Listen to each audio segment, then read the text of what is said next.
Welcome back to the Carp Chronicles podcast. It has been quite a long time, and I apologise for keeping you all waiting. I think the last podcast that I published was at the end of January, and as I sit down and record this, it is the 26th of May, so quite a break. Do apologise about that. I had a baby early February, so I've had that to contend with. As well as that, businesses are really, really busy as well. And of course, I've wanted to get out and do a bit of spring fishing of my own. So it's not left a lot of time for podcasting, unfortunately. So be much more regular going forward. I've got a few podcasts recorded, so they will be released over the coming weeks/months. And we're starting off today with a podcast I recorded probably about 8 weeks ago with Jake the Heron. He comes back, fills us in on what has been going on in his crazy life. It's been quite eventful. He talks us through his recent campaign and also just various different things, all the way up to mindset and dealing with anxiety, depression, etc. We touch on that in the last kind of half hour of the podcast. So broad range of topics today for you. I hope you enjoy it as much as I enjoyed recording. Before we jump into it, of course, proudly brought to you by BP Milling. Go ahead, check them out. Great feed pellets for carp. As well as that, he's got a very educational YouTube channel. Go ahead, check him out. BP Milling. Very good stuff. As well as that, of course, OptiBaits. Whilst the podcast hasn't been running, OptiBaits is in full swing. It's safe to say, with the warmer weather, the fish meal that I think was fairly new when I last published a podcast, the Voodoo, that is in full effect and just doing phenomenally well. Better than I knew it was a very, very special bait, but even I am surprised at just the crazy results it's getting. So, yes, also proudly brought to you by my bait company, which is optibaits.com. That is it for the intro. I'm very rusty at these things, and you'll probably notice that I'm actually quite rusty at interviewing poor old Jake as well. So I'm sure once I've got a few more episodes under my belt, I'll be a little bit better. But I hope you enjoy this episode with Jake the Heron Hughes.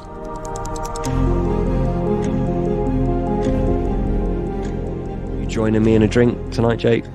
Yeah, I've got an Estrella, but it's not the normal Estrella. There's a dodgy newsagents around the corner, and they do these. They're in black bottles.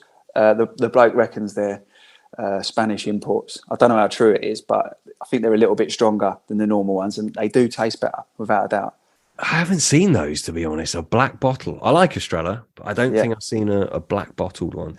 I'll send you a picture of it. It's the only place I've ever seen them. So maybe maybe they're dodgy ones. I don't know. Yeah, maybe. Yeah, but they taste nice. So I'll have to look out for them.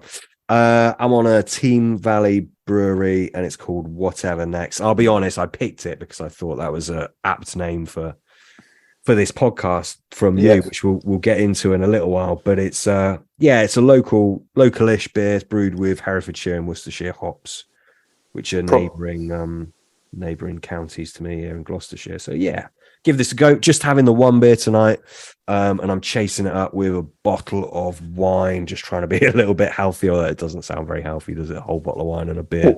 What's the wine? It's called a Davida, and it's got no added sulfites. So healthy stuff, mate. Is that a white? Is it? No, it's a red. To be honest with you, I don't know wine. I know I like red wine. I love it. I went through a phase of drinking it pretty much every night a few months back. It's just so nice. But I don't really know what to get. I just pick a random bottle and hope for the best, to be honest with you. Yeah, Malbec is a good one. A lot of people like Malbec. It's usually a sort of a please all type wine. I do like that. I like most of it, but I did have this Shiraz at a restaurant a couple of months ago, and it tasted like flowers. It was disgusting. I really didn't like it. It's the first red wine I've tasted. I thought, no, that's horrible. Like, I don't think I had about 4 swigs, and I was like, yeah, that's me done. No more of that. But most of it, I'm all right with, as long as it's sort of half decent, you know. Yeah, I don't ever spend that much on wine, but a client of mine gave me a bottle of wine a couple of weeks ago. And I Googled it and it was like 30 quid bottle of wine, which I wouldn't spend that on a bottle of wine myself, No, far from it. And yeah, mate, it was next level. It was could imagine. seriously good, seriously good. Like I wouldn't have thought I'd be able to tell a difference, if you know what I mean, but I really could. Yeah, 100, yeah, you can. I mean, I've had some nice wine. Like, you go somewhere, a certain place or whatever, restaurant or whatever, and you can tell the difference without a doubt. I just don't know what I'm looking at. I need someone with me to tell me what I'm having. But yeah, I bet it was lovely. yeah. Oh, I just had a swig of the beer. It's pretty rough. That's not good at all. The wine isn't good either. I had a bottle of this on the weekend and yeah, it's not very good. But anyway. Not ideal. Anyway, anyway, Jake, man, it has been a while since you've been back on, and you have been a busy boy. And I think pretty much anyone that's on social media, particularly Instagram, would have seen that you've been busy. Like, fill us in, chat. What's been going on? Well, since we last spoke, I think that would have been June, possibly. Or last spoke on the podcast anyway. I know we've sort of spoke in between and stuff. But yeah, since then, I fished a water in the Lee Valley, sort of whilst working more than what I'm normally used to. So yeah, I fished there. I fished it. I didn't do much time, but I fished it as hard as I could, getting there before work and stuff. Sort of basically like doing a whole loop of the M25 most days. Along with that, I sort of tried to push the art as far as I could, with the time I was willing to give to it, because it's sort of one or the other with me, with fishing or painting. Normally the artwork comes in when I'm struggling for time fishing wise, and I've got to put my all into something, and that is the next thing. So yeah, I've been doing a lot of art, as much fishing as I could. The Sipography video, I know you've seen it because I've sent it to you before it went out, but the Sipography video, obviously that took up, again, that was a project I was doing whilst not fishing. My missus wanted to do the house up, so we done that. We had to do it really. It was looking a bit tired and whatnot, so and the little one was obviously due. I'll get onto that in a minute, but yeah, so got onto the Sipography video while I weren't fishing. I think I had a month off fishing. I spent all of that time doing the video, and then and obviously the house as well, and then more artwork from the video. Ended up getting some work out of that, and since then, obviously fishing was at a pause in November when the little one was born. So we had our second child, but that enabled me to sort of completely sort of turn my life around really, and go from doing something that I was so bored with, to the point of it was getting me down a little bit, to doing something really fresh and something that to be honest with you, at the minute I've been doing it for about 4 months. It doesn't feel like work, It frustrates the hell out of me sometimes, but it doesn't feel like work, It's problem solving rather than something that drains you every day. I don't feel like I've got to go lay down like a vegetable after work now. I feel almost energized, which is really nice, and that's along with the little one. So loads going on obviously, but all good stuff. Yeah, I mean, obviously in this podcast we'll get into your campaigns, and it's going to be a hardcore, fishing style podcast rather than a social media style podcast. But I think it's worth talking about what's happened, because it's pretty unheard of, mate, isn't it? Just to fill the listeners in, basically, did the podcast with us. You were working on the film shortly after that, and you sent me a few edits, if you remember. This is before Sipography thing came about. Then basically, I think Sipography, did they listen to the podcast and then reach out to you, or did you reach out? Something happened there, didn't it? Or you reached out to them? They sent me a message saying, we heard you did a good podcast. We might have to listen. That was Elliot, not Rich. And I'd messaged. What happened? I'd messaged them back saying something. It's so vague now because it feels like an age ago. But I'd said, oh, they obviously heard it and heard I was planning on doing a video. So they sort of prompted about the videos. And I said, look, I've got a couple of drafts if you want to see them. So yeah, got Elliot's number, pinged him the drafts over, and straight away just said I want them. And yeah, I was really happy with that. You know, obviously, I didn't have much confidence in the video work at that time because it was the first thing I'd ever really done. And yeah, I mean, I'd watched that so many times to edit it. I must have watched it 100 times. And I was so bored of it at the end. But to have someone who obviously does it for a living say, mate, that was like wicked, you know, it boosted my confidence in my ability to edit videos, which is brand new for me. I sort of taught myself editing in bed at night, a couple of hours on the computer while my missus was asleep. You know, I don't go to sleep until 1, 2 in the morning, and that's not out of choice. That's just how my mind works. So yeah, it was really good to have that. And then yeah, that was it really. It just sort of snowballed from there. From that you did Subsurface, right? Yeah. Was that after, or was that before Typography? No, that was after. That was after. Yeah. So I guess so.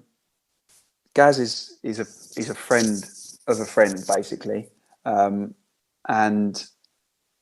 because of the Frogmore fishing, you meet so many great anglers, obviously, and they were 10 years older than me at the time. But I met James Turner fishing over there, and he got me to do some artwork for him as a kid, and then met Elmo through a couple of mates who were fishing on Frogmore, but he was on toll pits at the time. Elmo's good mates with Gaz, and El had said to me, I think that you'd be good in the Subsurface. And he'd done the first one or the second one, I can't remember now, 2014 I think, whatever one that was, second one maybe. And as had his mutual friend Matt, who was also on Frogmore. And so obviously if he'd said that, he must have seen something in my sort of photography which he'd never seen before because I hadn't shared it on social media until that time. So it was nice to hear. And then all of a sudden I got a message from Gaz and done that, which was nice. And you know, the motivation for doing all these little things is because I was so fed up with what I was doing for work, and I weren't going fishing much. I didn't fish much at all last year. And you know, I am like a carp in a way, and I'm sure many of us are, where, you know, when you get them warm days in the spring, which we're getting right now, all you want to do is get up to them shallows. You don't, you know, you want to get up to them shallows and catch them, obviously. But at this time of year, I turn into a different animal to what I normally am, you know, like the same with the autumn. All you want to do is get down that lake and get to where they are. And, you know, we're all trying to do it. But so, yeah, I suppose the motivation behind doing all of that was to go fishing more, because that's what I want to do all the bloody time, and it has enabled me to do that. So it's obviously I'm on the right track, I feel, you know. Yeah, definitely. And obviously fast forward however many months, you've quit your job as a barber, right? And this is different facets of carp media is basically your full-time job, right? Yeah, so sort of through the typography video, I guess, and through a friend who he's very high up in a no publicity water in the Colne Valley, and he'd let on one of the Corder boys. And normally they don't let people like that on, but he was assured that this particular person wasn't going to sort of share anything or anything like that of their captures and whatever. And that person was after someone. Jimmy Armstrong is who it is. He was after someone to do some media work, which includes sort of going fishing and filming it. And yeah, you know, my mate suggested it to me, and straight away I had a good feeling about it. And yeah, I sort of went for it. And obviously a year ago, if you'd have said to me about doing that, no, I ain't doing that. But that was due to ignorance, you know. And now I realise that, yeah, if I want to go fishing more, I've got to make it work. And a lot of my work I can do on the bank. It doesn't mean I'm going 3 nights a week. You know, I'm still doing sort of me one night a week. But this year I'll certainly do double the time or more than I did last year, because it was a slow year, finishing work at 7, 8 o'clock at night, starting early, very manic. This year I've had a baby out, but somehow I've got more time, which is amazing, really. Yeah. Nice one, mate. Well, congratulations, you on the baby and the new sort of career path. You deserve it. Yeah, mate. no, Very appreciate excited. that. And congratulations to you too, by the way, with the little one. Cheers, mate. Yeah, appreciate it. I'm severely underslept right now. But, I think that's yeah. How old's your little one now? He is about 7 weeks on Saturday. He'll be just over 6 weeks, 6.5 weeks. Yeah, I mean, I know you know this already, but yeah, when my little one was 7 weeks compared to now, it's a lot easier. She's just over 4 months now, so it gets easier and easier, doesn't it? You know. I guess so, mate. Yeah, it's, to be honest, like it isn't that bad. It's just I'm just a bit underslept. That's all. Yeah. Apart from that, it's not hard. You know, everyone's like, oh, so you know, it's good. Very hard. It's like the world's over. It's not really. Not really. You know. I think it's all about how you approach it, and you know, I love it. Every day they make you smile. So yeah, it's amazing, mate. I'm thoroughly loving it. Yeah. All right, mate. It's perfect. So yeah, the last podcast ended on, well, you had briefly touched on the water that you were on, and that's basically where we left off. And we said, look, you know, depending on how you get on with your campaign, you'll have to come back on. I know you've fished there and you've done something elsewhere as well, haven't you? That campaign, how did it go since we last spoke on the podcast?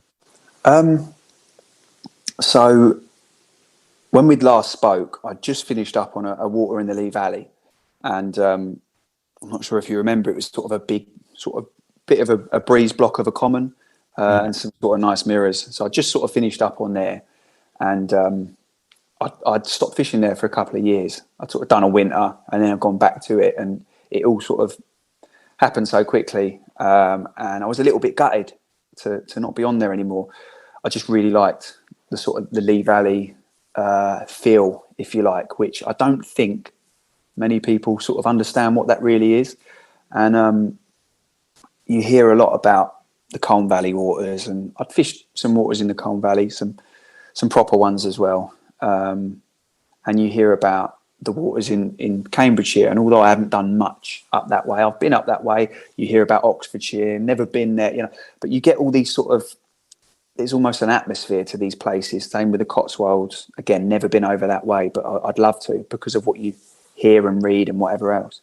Yeah. But the Lee Valley, it's got its own vibe, and it you know, the atmosphere is unbelievable. I mean, all the lakes are of fairly close proximity to London, certainly the ones lower down in the valley, but they're all sort of Essex, Hertfordshire border, and all public, all full of crays, most of them crystal clear, most big waters. The public round that way are mate, I mean, this summer, for example, 40 degrees, and you've got lilos, you've got people shagging on the bank, you've got parties. One group of blokes were just throwing empty beer bottles on the floor so they'd smash everywhere behind my swim. And you're barricading yourself away, you know. And obviously I was ignorant to this, because it's the water itself. It's only a few lakes away from the North Met, and I'd heard so much about what the North Met was like. Got friends on there at the minute. But when I got on here, the boys on here were saying, mate, this is worse than the North Met. And for that kind of thing, the public. So anyway, I'd acquired the ticket the last time that you and I had spoke, but I was yet to go down there. And I lapped it in the late June, I think, the first proper lap. There weren't an angler on, it was quiet. Me and my mate Kieran went round there. He'd always wanted to fish it, and there's a fish in there called Goldie. His name is Kieran Goldie, so he's always wanted a ticket. But this was like a dead man's shoes water, you know, 10-year waits or more, that kind of thing. And where the lake had changed hands, all of a sudden you can get on there. So I jumped at the opportunity, and with where he is in life right now, he just couldn't. You know, he's got loads of work that he's right stuck into. trying to become a gazillionaire, and fair play to him, I believe he'll do it. But yeah, I jumped on the opportunity to fish this lake. It's the stock. A lot of the old ones had died, but there was still 5 or 6. There's more than 5 or 6 originals, but there's 5 or 6 sort of big uns, old big uns. Also different as well, and you get that in the Lee Valley. You do get simmos, but they're old and scarred now. They're not, although they're simmos, they don't look like simmos. But then you get the Averleys, like this more dinky sort of fish with scales that look like they've been stuck on, sort of paler fish. But just you don't really. You get them all the way up the A1. It seems like you get them in Cambridgeshire, you get them in Peterborough, you get them. And Northey Park, where I fished, you had them kind of fish in there. But there's just more variety, I feel, in the Lee Valley. You get the sort of more leany looking ones, if for want of a better word, and sort of some Italian-y looking things as well. I'd say it's probably more like the stock's probably more like the Colne Valley was back in the day than the Colne Valley is now. Nowhere near as good, but proper like chocolate box stock. So that was the main reason for sort of choosing the ticket. But obviously all the hardships I was yet to realise. But walking around, it looked lovely. 35 acres, so not massive, which is nice. Obviously with the little one coming, which I knew at the time, I didn't want something ridiculous. And I think there's about 100 carp in there. So in my eyes, half of them carp may as well be bream because they're stockies, smaller stockies. So half that stock straight away, because when you catch one of them, it's great because future of the lake and whatever else, and they're lovely fish, big variety as well. It's not just VS fish, but I'm not there for them, and that's just me being honest there. No, I think it's the best thing for the fishery. But I sort of lapped it, decided when I was going to fish it, and I think I fished it on the opening weekend, which was the 16th. I'm sure I got there for the 16th, and we might have been the 17th, 18th, but it was fairly quiet. There was 4 or 5 on, which for that weekend is quite quiet. Yeah. I didn't know what I was in for. We had that real hot weather. It wasn't the 40 degrees weather. It was the one before 35s, something like that. And I'd decided to fish an area where it just looked good. It was so hot. I hadn't seen anything. I'd lapped it a couple of times, and I decided to fish an area. And this was right on the sort of public bank. And within 3 hours of getting in the swim, which was early doors, I had 2 separate parties in my swim. People jumping in, lilos, bottles thrown in, police in the swim, kicking these people off. One of the boys who fishes down there has come in and started effing and blinding because there's litter everywhere. And I said, look, mate, there's been like 10 massive Russian blokes in my swim partying it up. There's no way I'm approaching it. But, and straight away you're sort of forced into learning the culture of the lake, if you like. And I soon realised you're barricading yourself in swims. I was getting offered... I got offered weed within 24 hours of being there. I'd done 2 nights. Some bloke, you're 10, 15 minutes away from Tottenham. So you're right in the thick of it. There's sirens going everywhere. And on my second session, which I'll go on to, there was 4 fires. So on the lake where kids have mate, it's honestly like the world is ending when that sun's out. A friend of mine had come to see me on my first session. And he said, I'll stick around till the early hours. We'll have a barbecue. You're not allowed barbies there, but like a gas barbecue. And no worries. And he must have walked past about 10 parties, people, giving it to him and all sorts. And he just could not believe, he couldn't believe, what was going. I don't know what more to say about that first second. I had a couple of fish, but it was just mental, And I wouldn't say it was off-putting, but it certainly, I knew what I was in for after that, it made the fishing more interesting without a doubt. It doesn't sound good, mate. I'll be honest. It doesn't sound like a bit of me. I've never really fished anywhere like that. Certainly not as bad as that. So say if you are playing a fish, does that attract attention? You got Yeah. people come in and sort of fucking around with you, or not? Well, I had two like XL bullies. You know, they're massive, scary dogs. They're like American pit bulls. Yeah.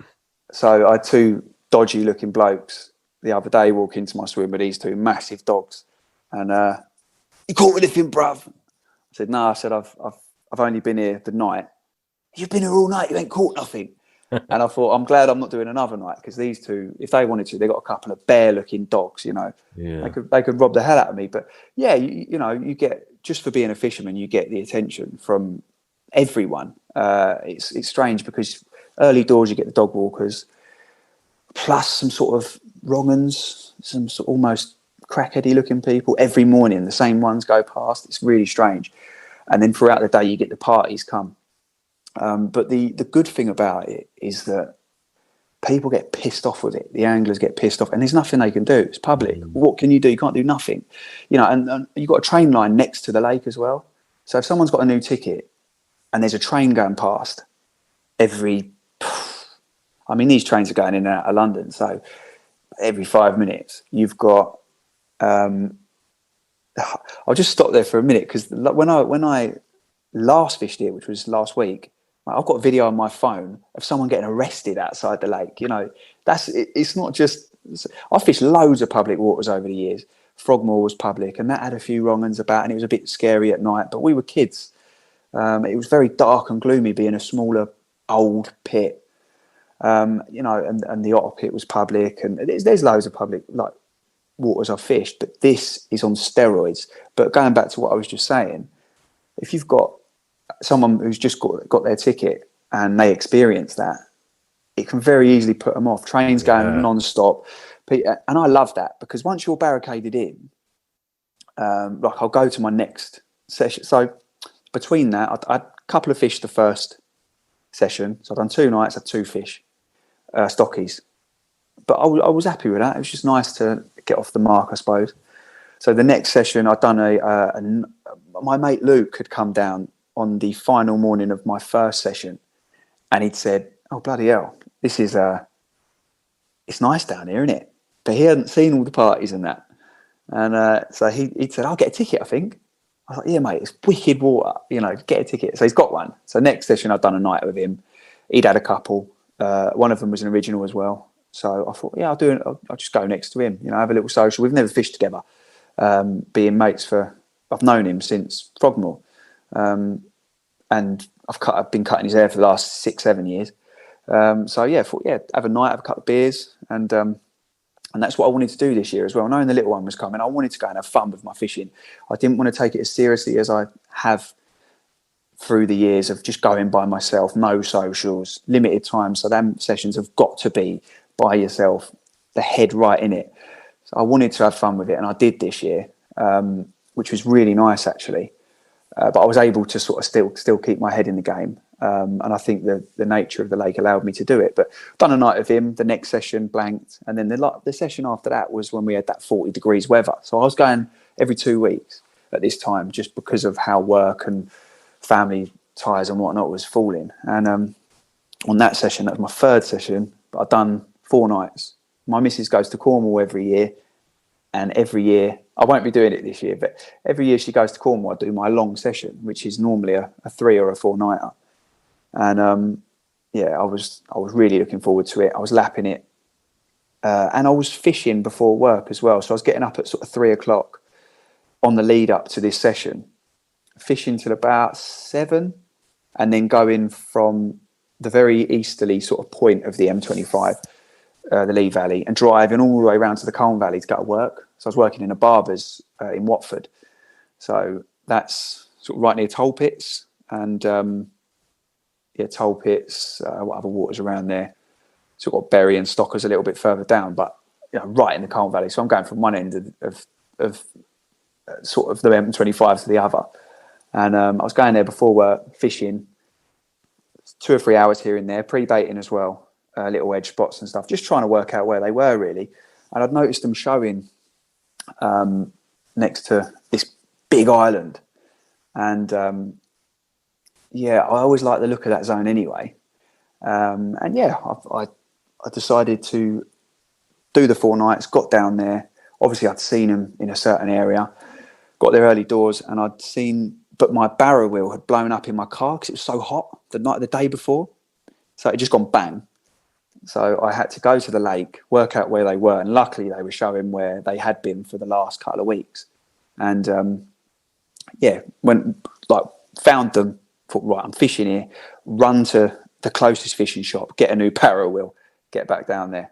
Got down there and yeah, got in the zone, and they were just showing bang, bang, bang, bang. It was unreal. So I barricaded myself up straight away, stripped off. So I was in swimming shorts because it was that hot. 41, 42 that first day, I think. And yeah, the right of the island was where the bulk of the fish were showing. It's a massive island, but I knew it was a very shallow zone, and I wanted something with a bit of depth to hopefully get a hit from. So the left of the island's got that. It's got the depth. And I just felt that to be right, even though they weren't there. They were a couple of acres away. And yeah, decided to fish this side of the island. And I think I put in, I mean, people are going to listen to this, and which is a bit, I might be shooting myself in the foot here, but I think I put in, 30 kilos straight away of pigeon conditioner. So I really stoved it in. And yeah, first night, nothing. Second night, lost 2. Third night, mate, the public were an absolute nightmare. But yeah, mate, it was like, just handle it as much as you can. Keep the bait going in. So I put in more bait, but I just had to sort of get through them hot days. And how I did that was get mates down. The first night my mate was a non-angler come down, we had a barbecue, a couple of beers. Second night Luke come down, had a few beers. Third night Charlie come down, one of the local boys who'd got a ticket I've met on there. He brought down like ice, Coca-Colas, beers, whatever. And I just got through them days, barely even fished during the days. I had to just fend off what they called inflatables. So people were on inflatables on the lake going mental. But I think someone had drowned a couple of days beforehand in the North Met. Don't quote me on that, but the North Met's only a few lakes up. You could walk there. And so I think that put people off by the third day, and then it just stopped, which was really nice. But yeah, mate, there was 4 fires in a day, and I thought we were going to get evacuated. It was just crazy. But yeah, just hacked it, got on with it. The crays, I might add, are an absolute nightmare on there. But yeah, just sort of persevered with the crays. And that was half the reason I wanted to put all that bait in, really. I just think that them carp, when you're fishing for a carp in a cray water, they're not riggy like a normal carp, because when they come across rigs, them rigs are often snarled up or blunt when they come across, or off the bar that you put them on, and into the sort of depths, if you like, or in the weed or whatever. And also they're more ravenous, because when you've got people putting out a kilo of bait for their overnighter or whatever, there's no bait by the time the carp get there. There's your single bit of plastic. So, and I didn't want to fish I didn't want to fish plastics as well. So anyway, the third night of that session, I'd plopped out a rig, well, 2 rigs on this hump, and then one to the right of the island. And that night, the right hand rod had gone off, and halfway of getting that one in, the left hand rod had gone off. So first ever double take of my life. Never had one before. Yeah, the first one was a mid-20, ran to the other rod, and that was a 40-pound common. But an hour before I got that rig out, I'd reeled in a crayfish. So I'd cast right on the spot. Weren't quite happy with the donk, but it hit the clip. It was in the right line. This was in the pitch black, by the way, because the bird life's so bad on there that you've got to cast just before dark, get your bait out just before dark as well. And yeah, I hit the clip, and something just felt weird. I don't know what it was. And yeah, I basically hooked a cray. I don't know how I felt that on the donk, but something just I don't know if it was something inside me said it wasn't right rather than something I actually felt. But yeah, reeled the cray in, got the rig back out. The hook was still sharp, and yeah, obviously the double take and a £40 common straight after that. So yeah, it was pretty mad first session, but and I had a couple more bites after that as well. So it was just 4 nights of absolute carnage, which was really nice. So I mean, we get ridiculous cray problems up here. Are you doing anything? Are you doing anything out of the norm to combat the craze, or? Yeah, I mean, I can't say too much because I genuinely believe. Bear with me, my beer has just opened the beer and it's just sprayed everywhere. 1 second. No worries. Right, let me resume. Yeah, I genuinely believe that I found something that deters crayfish. Now, people might think I'm chatting shit, but I believe it. So I can't say too much, but I'm using something that I believe they really don't like, and I believe the carp like. I'm using it I'm using quite a lot of it. But on top of that, loads and loads and loads of bait, things that are a pain in the arse for them as well. So, if you can fish 24mm boilies, get 24mm boilies out there. If you can use XL, if you're allowed, obviously, to use XL tigers, get them out there. Little bits and bobs as well. Air drying baits, curing them with loads of salt as well. So you're using real baits out there? I'm using real baits on the hook, yeah. Jeez, wow. I know that sounds unbelievable, and I couldn't do that if I put 2 kilo of boilie out. Just couldn't do it, or 5 kilo of boilie out. But I don't have the confidence to fish plastics. I've fished them on there the first couple of sessions. I just didn't like it, and I know that. I mean, I'm wrapping them 6 times with the cray wrap. Yeah, you couldn't. You just couldn't do that up here. You really couldn't. And I'm the same as you. I don't like the idea of plastic. I'm a bait man. I don't like the idea of plastics, but it's something you gotta get your head around. I mean, I've tried so much, and there's so many different things that people say. Oh yeah, no, that'll ward them off. I've never found any of it to be true. But I mean, if you've found something, fair play, mate. The only reason I can use real baits is because of what I'm doing. It's because of the thing that I'm using. Right. Honestly, right. You get crazy in the margins, and this is something that I believe works. Well, I don't just believe it; I know it. But it sounds so ridiculous, and hopefully I don't get too much stick for it. But look, but put it this way: I couldn't use real baits on the first few sessions, and the crazier are like lobsters. I know they're bad in the. Look, I picked up the net, right? The carp had been in the water an hour and a bit. Got the net out of the water.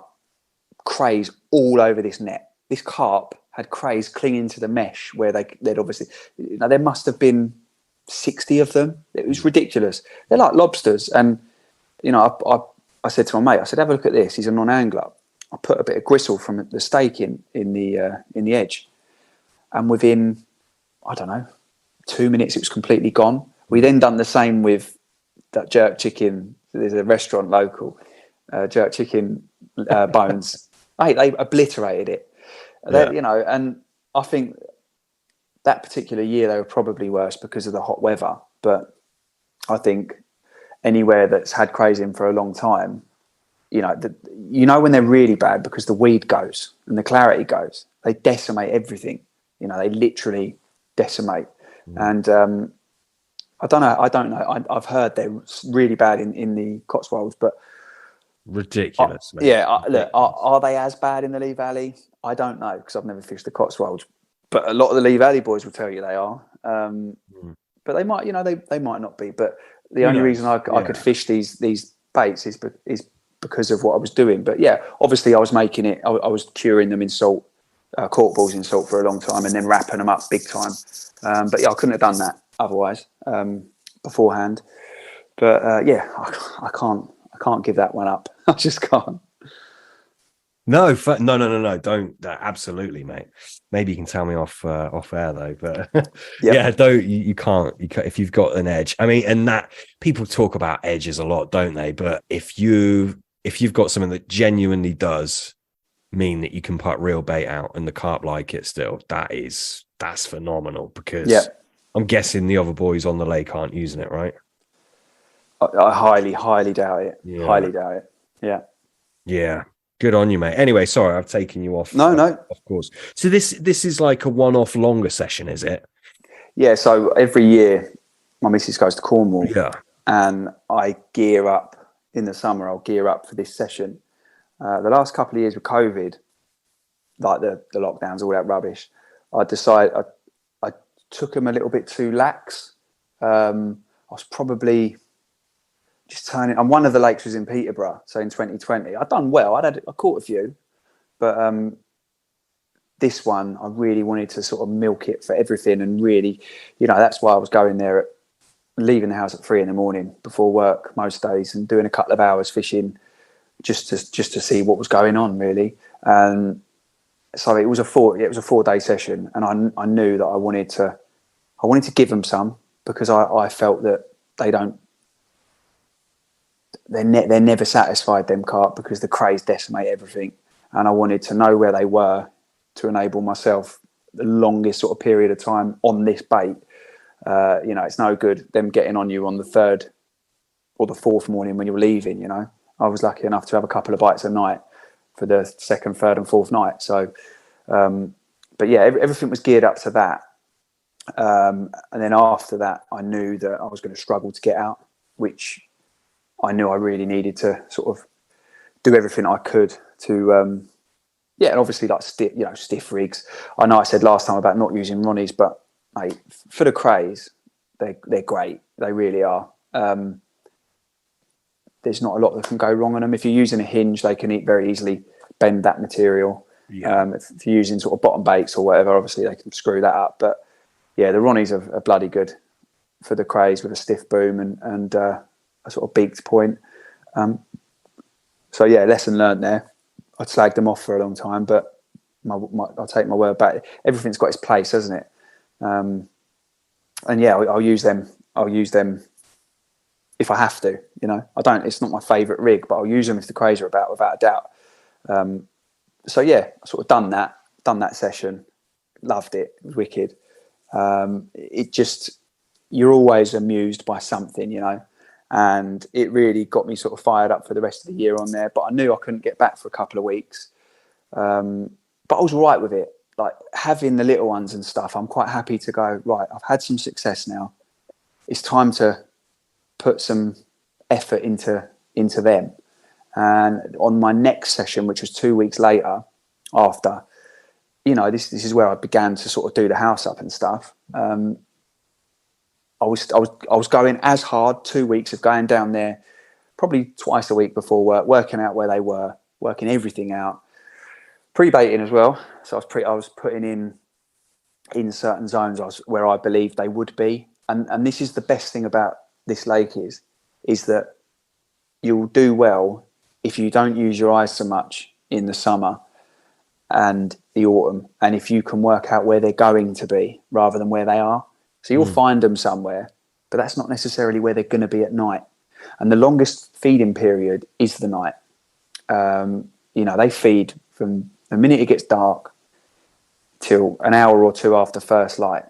And if you can work out where they're going to be then, rather than where they are during the day, great. A lot of lakes, you get that first light period where you might get a bite, and then you might have a chance of stalking them during the day, maybe if you're so lucky. But on here, because the crays have decimated this is sort of what I've worked out, and it might be wrong, but this is how I see it. The crays have decimated most of the weed. So the weed's not sucking the oxygen out at night. Therefore, the carp are happy to feed at night, all night. So I haven't fished the water for a long time where you get night bites, and that's all I've had pretty much is night bites, which is great, because as soon as it gets dark, you're confident. You're not thinking, hopefully the crays are going to be all right until 5:30 in the morning, like it was on the previous water, where it was sort of more of a first light thing. So that was good fun. Like, it was good working that out, and I think that's very important. Is working these things out for each individual water, and it's all part of the puzzle, really, isn't it? Trying to work these things out. And there's so many waters where I've got it wrong, and so many waters where hindsight sort of shows you what you could have done. And I think with this one, I weren't willing to do that. I just wanted to get it right first time. I knew, with my missus being pregnant and being ill with the pregnancy as well, like dropping a couple of stone and going to hospital and whatever, I just knew that I had to milk every bit of time I had. I couldn't just go fishing. I had to really put everything into it. And yeah, that's exactly what I did last year. So that next session was in August. So I'd only done 4 sessions, 2 of which were overnighters and 1 of which was a 2-nighter by August, and obviously got the ticket in June. But because I'd done all the prep, I'd done an overnighter, and I just had a feeling about that night, and I'd seen a picture of this fish that I didn't even know was in there. One of the boys on there, Will, he's sort of fishes about the valley. He's done really well. He put a video up of this fish, and I thought, oh, that's a funny looking thing, massive, long. It's got a bit of ghosty in it, which I know is not everyone's cup of tea. And I wouldn't say typically it's my cup of tea either. But anyway, God knows where. And the other thing is with the ghosties is people call them wrong'uns or whatever. There are some that have come from a fish tank. There are some that come from sort of weird stockings. There's probably some that just don't have that pigment during the spawning. Like, you get albino everything, don't you? Yeah. But who knows? All I know is that this fish was like, it looked 4 foot long, had like a spiky dorsal where the sort of skin between the spines, I suppose you call them, between on the dorsal had just eroded away. Same with all the fins and whatnot. Tiny little tail, typical of the Lee Valley fish, little round tail, and like double the length of the last common I'd caught. And I saw a picture of it anyway. I got down there and done the sort of guesswork stuff of working out where I thought they were going to be, and obviously getting down there in the mornings and whatnot. Not seeing them show though, like they just weren't showing.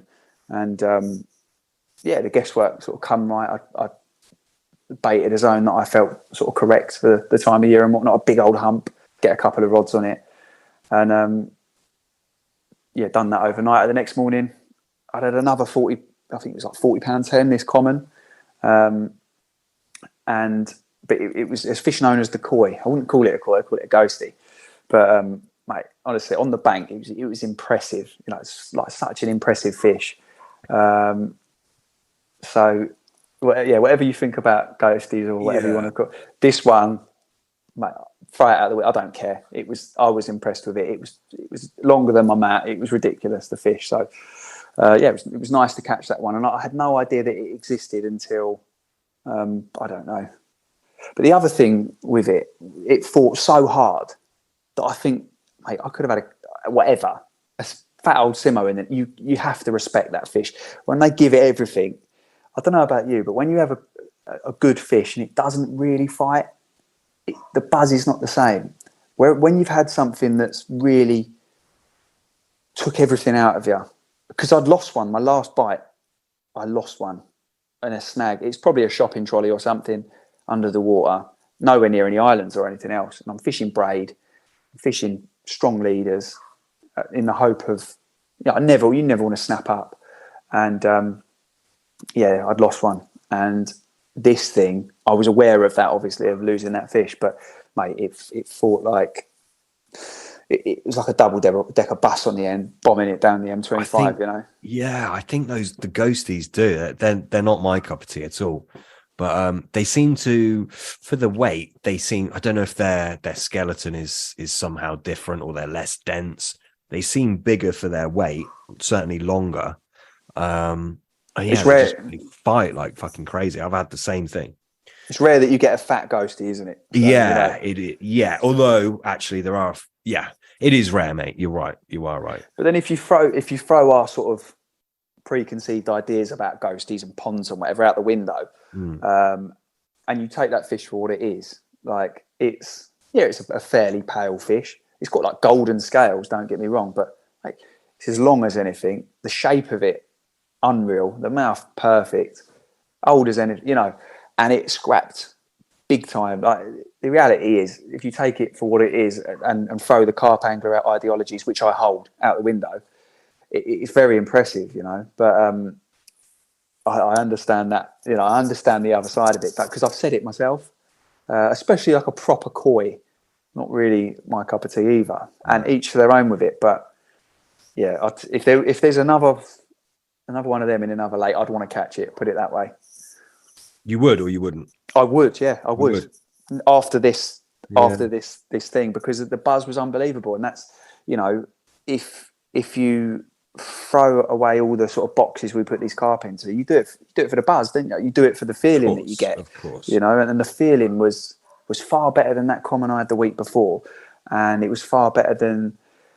And the difference between this lake and many of the others is that I was getting bites. A lot of these lakes I fish, you're just not going, you're not turning up and getting, and a lot of people on this lake weren't getting bites, don't get me wrong, but you know, like a lot of lakes I fish, especially like the Otter Pit, for example, with the big fully, if you remember that one, and the Colne Valley Pit, where I'd only had one bite in like 11 months, you know, it's like this on steroids. So is this the, sorry mate, and sorry to listeners as well, completely derailing you, did you catch this? I'm looking back at the photos you've sent me. Did you catch this in August? Yeah, so that's the ones I sent you earlier. No, you sent me a picture on, I've lost it. Yeah, you sent me a few photos on the 22nd of August of this thing. It looks like a very mild ghosty, right? It's not much ghosty in it. Oh yeah, that's the one. Yeah, that's the one. Yeah, see, it's got the little tail, like you say, little fucking pectorals, and that's a nice looking fish, mate. But you could sort of just think that's a pale common, if that makes sense, from the photos. Oh yeah. I mean, on the bank, it didn't look like a ghosty at all. I didn't know it was. I didn't know straight away what it. I looked at. Look, if I'd caught an orange thing, I wouldn't be talking the same about it, and that's just me being honest. Because mate, it's a big bright orange, but you know, not for me. Again, I don't judge no one, but this wasn't that. It's a fish known as the koi, so it doesn't sound very good, does it? But mate, on the bank, it was so impressive. I couldn't believe it. You know, it just looked like. I mean, put it this way: I've caught paler commons than I have this that weren't ghosties. However, this has definitely got a bit of ghosty in it. You can see it with the sort of shading on its face and stuff. But like, it's been in there forever. Skill plate, definitely. Yeah, exactly. But yeah, I mean, you know, you wouldn't knock that off, would you? Off the hook? No, mate. No. Lovely fish. Yeah, it really is. Yeah, it's that one. Yeah, it is that. Got you. All right. Sorry, mate. No problem at all. No problem. So this is August. Yeah. What happened then? So that night I got home, and I knew I was doing the house up. So I thought, right, I'll bin it off for the year. My missus is going to give birth in sort of November time, but I want to give her 2 months. I don't want to be that bloke who gets the phone call while he's down the lake. Your missus is in labour. So what I ended up doing was I ended up that night getting home saying, right, I'm done now. Set the brollies up in the garden that night. I had to rush off. I think I had to go to work. And then I set the brollies up in the garden that night. Got the barbie on.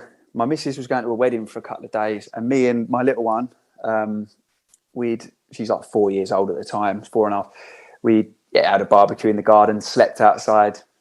I just had a really good time. Like, it was like one of the best day of the year, because I'd woke up to this common of nearly 41 pound, and then, you know, my mates there as well.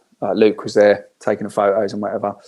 And then I'm there with the little one having a barbie, couple of steaks and whatnot. She wants to sleep under the brolly for the night, which is great. Oh. You know, little sleeping bag. It's just, honestly, it was probably the best day of last year, you know. So yeah, done that, binned it off for the year. Didn't even think about it. Started decorating the house. Mrs. was happy. We got loads done. But there was something niggling, you know. Autumn was approaching. And when autumn approaches, it's the same as spring. All I want to do is get down the lake.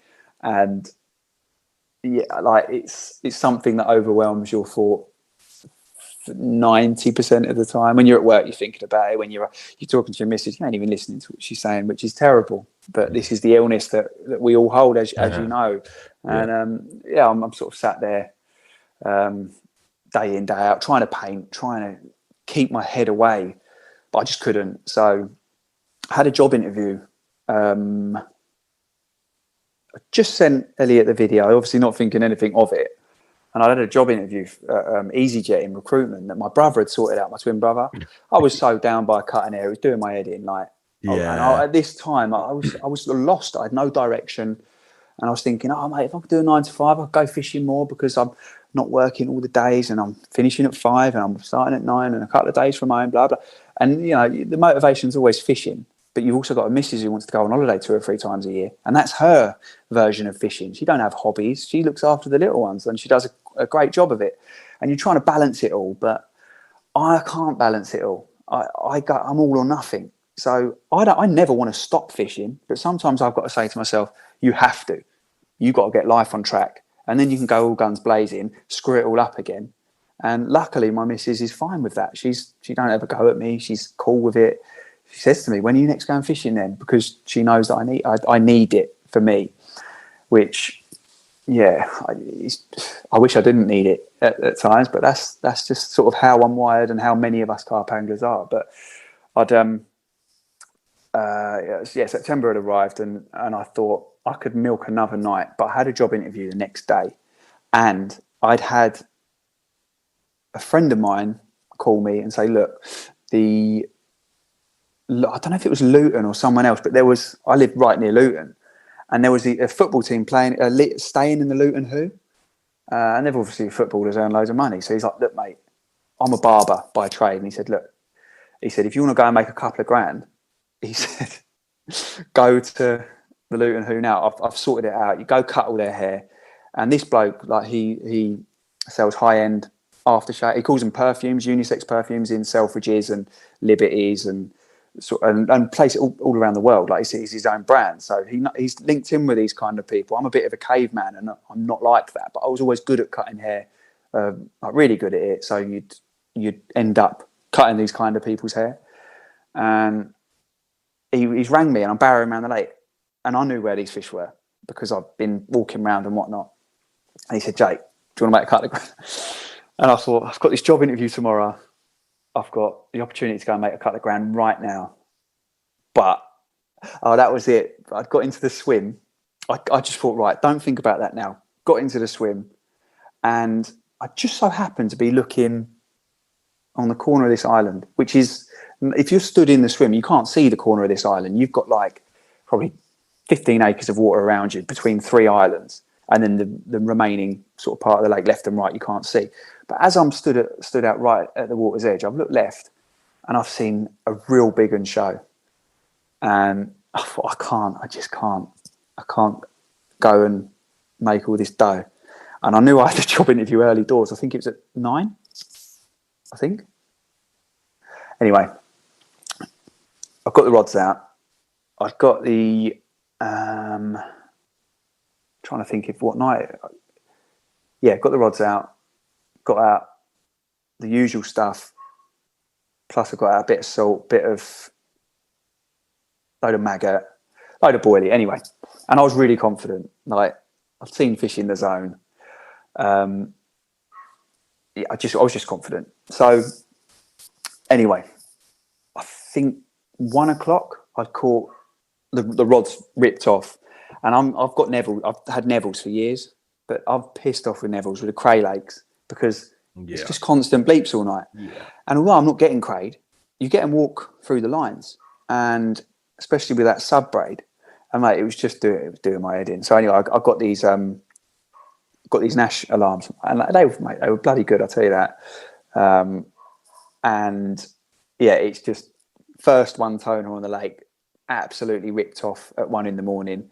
I'm fishing about 100 yards between 3 islands, one to the right, one to the left, and it's slightly dangerous, I'll admit, but everyone does it on that. We all know the crack. Look, if you beast them in, you'll get them in. If you beast them and be prepared to pull that hook, they're not kiting. They just can't because you're too quick for them. So that's just how it's almost like the culture of the lake. I've fished some lakes where you don't do that. You just don't. But on here, that's what you do. And I knew what I had to do to get the bites, you know. And obviously on the last session, I'd had this big one, and I was on a bit of a high. But this was a month later, so I hadn't been for a month. Anyway, rod's ripped off. I've beasted it. To be fair, it didn't fight that hard. Easy, got it in, but I knew it was big, and it was one of the real old ones, a fish known as black scar. It's done 40 pound in the past. I had it really small, 34-ish.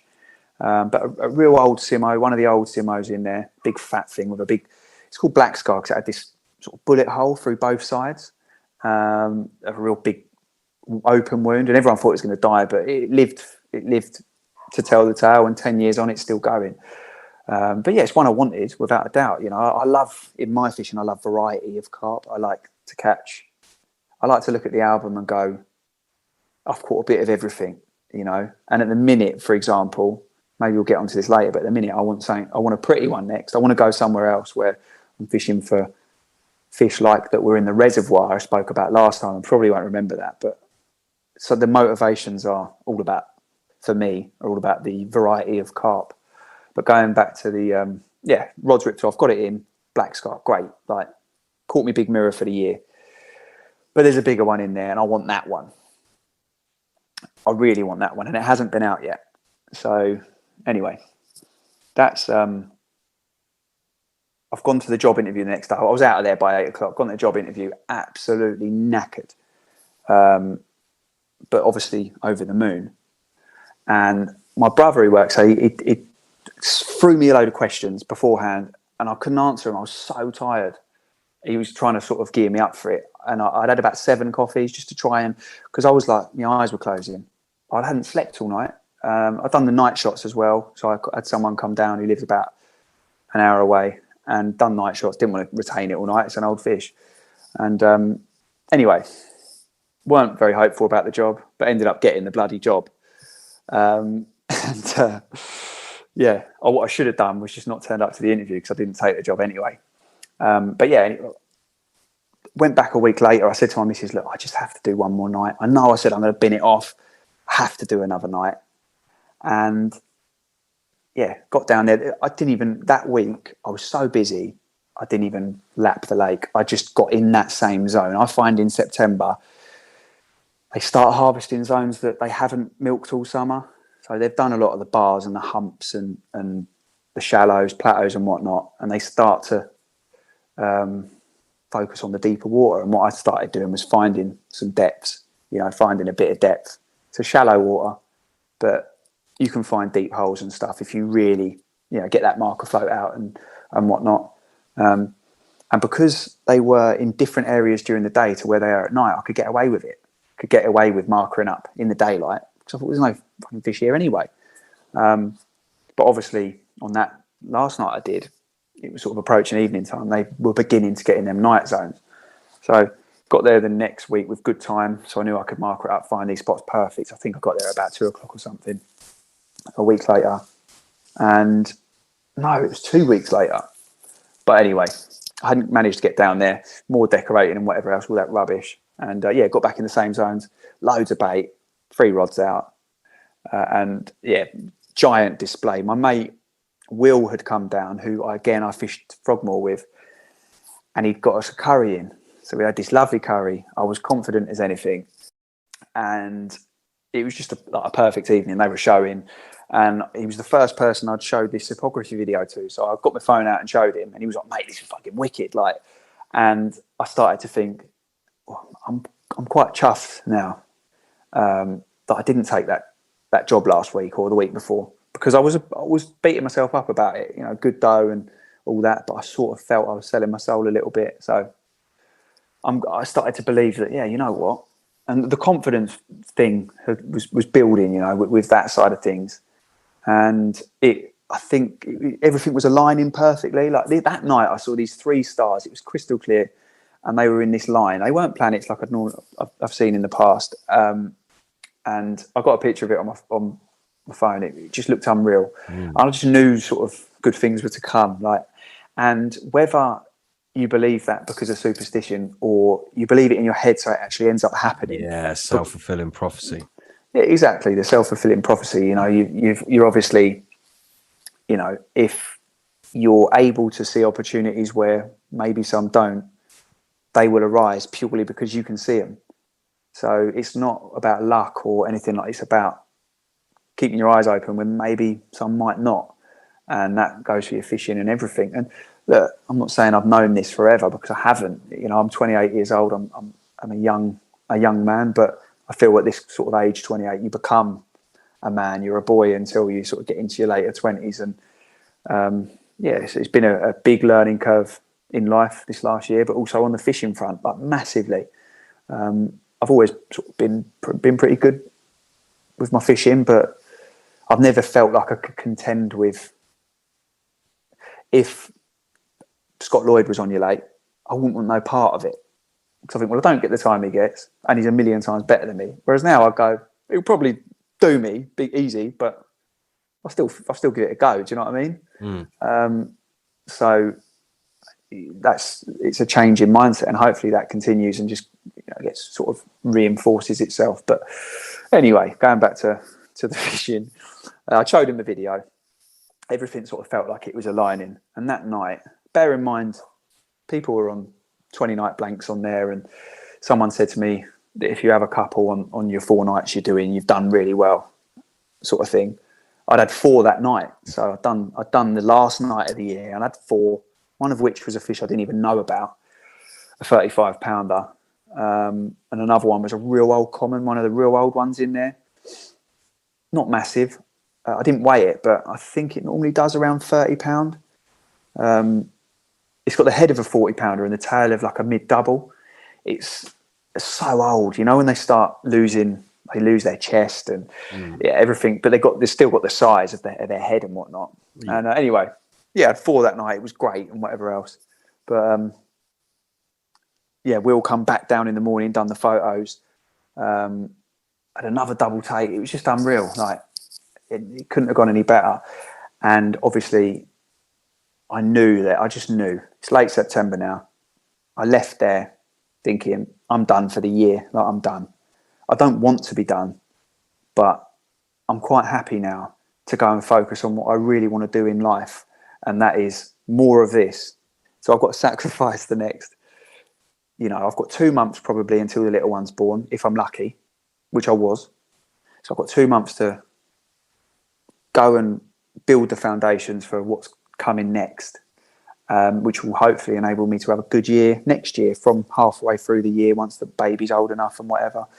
Meaning the carp related work, media, etc. Yeah. So I just had this feeling inside me of the urgency had gone of getting back down there and all of that. Yeah.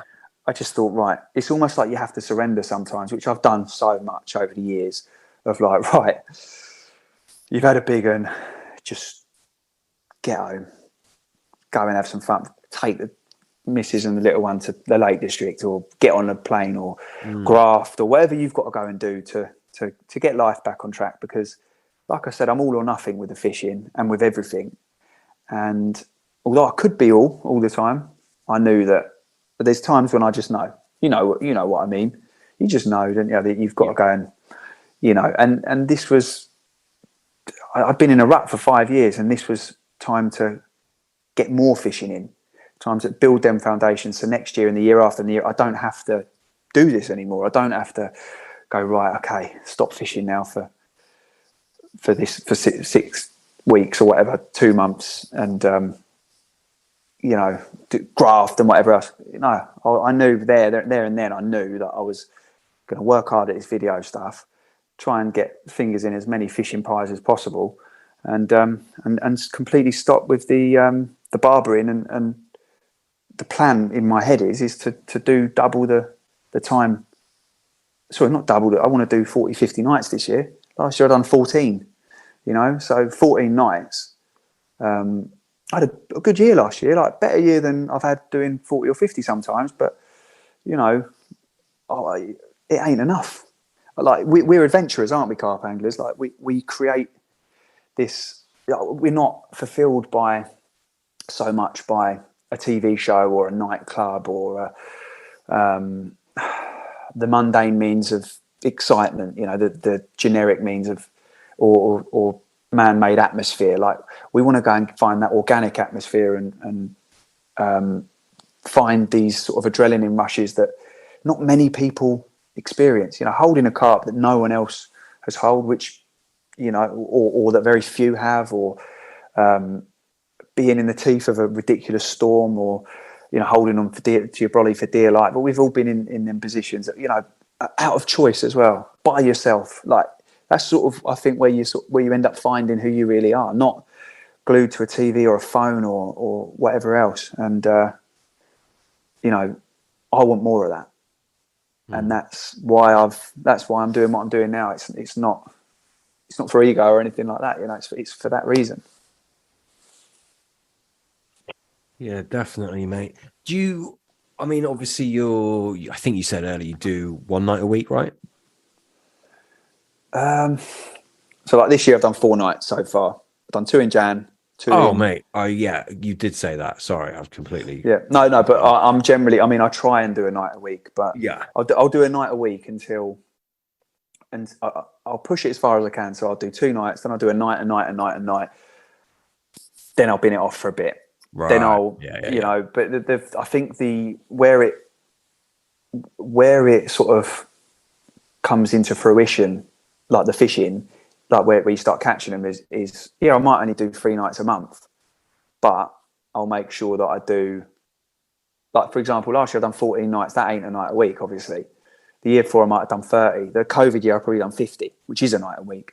And I've done anywhere between that and that for the whole time. But obviously you sort of, you make work do with what you've got. And I think that film was all about that. It was about, it's not about how much time you get, which I always believed it was. And the belief of how much time, believing that time is the biggest factor of how much you catch.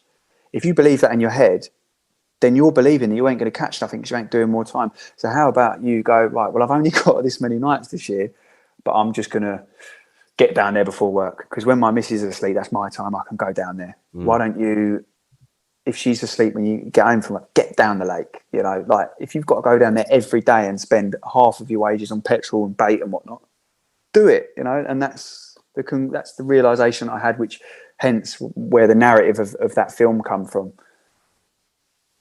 Yeah, definitely, mate. Are you? So I'm the same as you these days. I used to do a lot more fishing than I do now. I don't even get a night a week. Recently I've been getting a day session a week. Like, that is it. Yeah, it's not ideal. But because I'm so limited on time, I have to go above and beyond in other areas, which perhaps wouldn't be as important if I had more time. So baiting up, and using the right bait. Do you look at that side of things at all, or you just kind of use whatever bait you use and that's that? I would say that compared to like yourself, I don't look into it as much as I probably could, because I feel like by the way, I'm not saying you're not a creative person. You've created a great brand with what you're doing, but I mean, as in that sort of painter's mentality of, you're sort of very flowy, airy, fairy and whatnot. Yeah. I don't feel like I could ever understand how maybe the amino acid profile of this, or the nuclear. It's just big words to me, Yeah. I could barely spell sort of 6-letter words, let alone understand all that mad stuff. But I mean, I like to. I feel like there are researchers and there are searchers in the world, right? Now, I'm not suggesting that I am a searcher, but I live more like one. For example, rather than opening up a book and reading something that has already been searched, I'm researching that. I'll go out there and, as I'm sure you do as well, you go out there, you try things, and if things work, over the course of, let's say I've been carp fishing since 2007. So I don't know how many years that is, but since then to now, you see things you find patterns. You know, salt, I think, is great, especially. In fact, it's great all year round. Like it really is. Salt is great. Maggots, you can't. You know, maggots and worms are great. Sugar and salt. I love sugar. I love sweet. You know, I'll put a few kilos of sugar in with peanuts or tigers or whatever. Things that crunch. You know, like if a carp comes along and crunches a peanut or a tiger, carp can hit. So I'm looking for things that I've seen and things that I've experienced and things that I've used over the years. I'll use them to my benefit, but I won't understand them from a scientific perspective at all.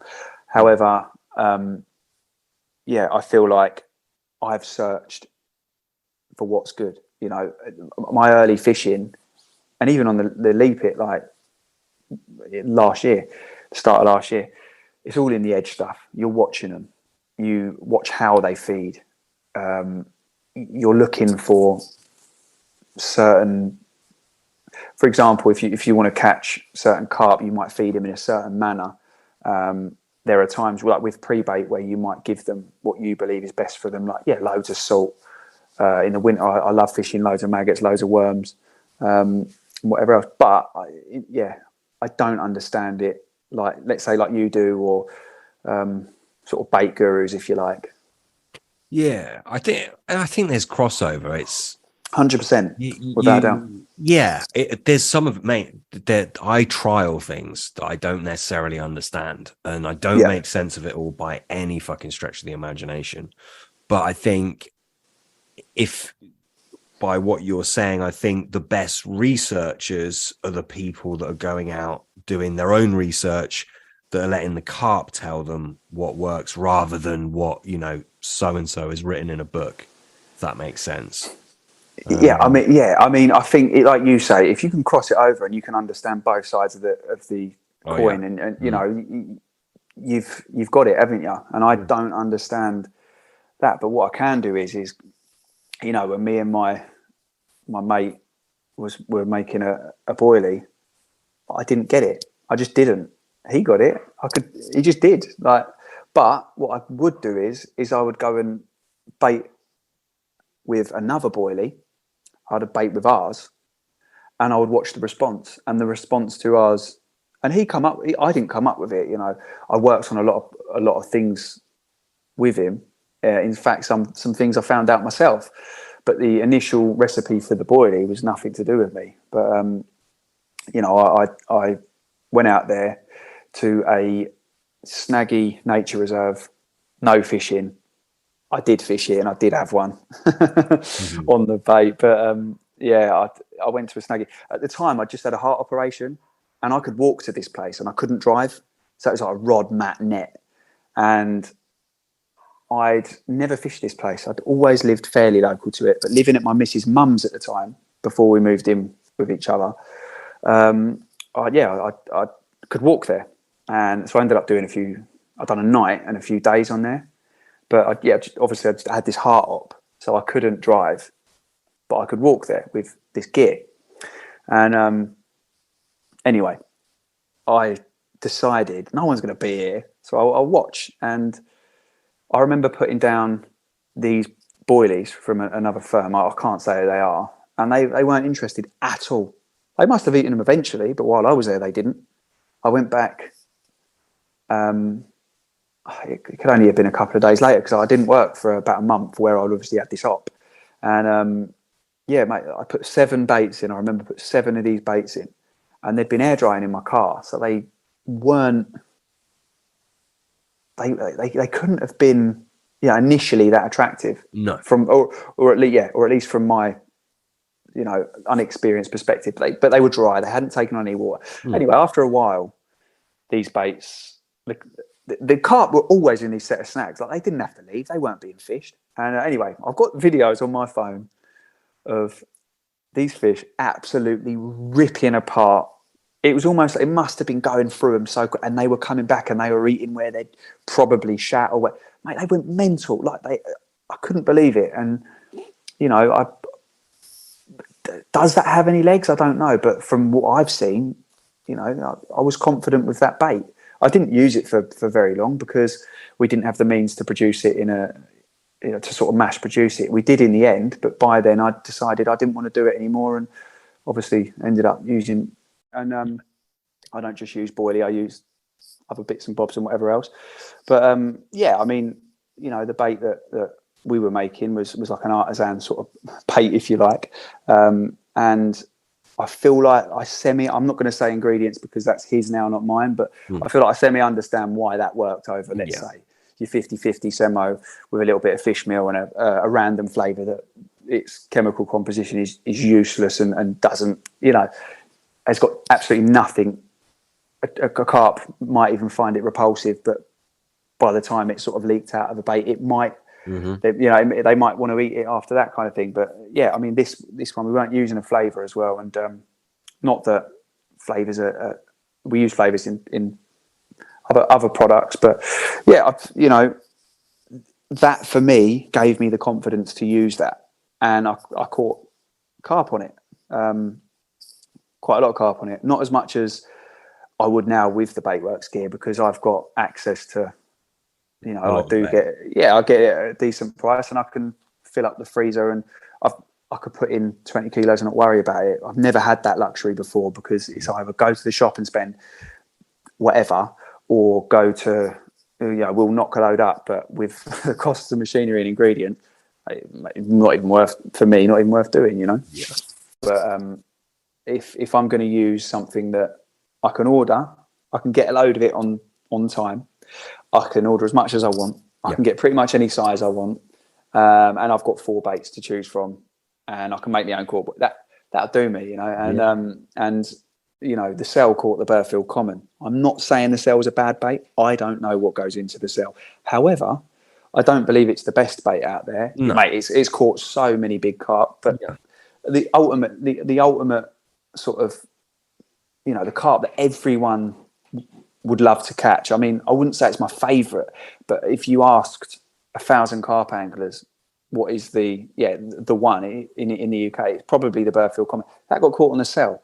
It wasn't caught on some artisan this and that. So, like you say, if you can put enough of it in there, it will do the damage. But how do I know what goes in the cell?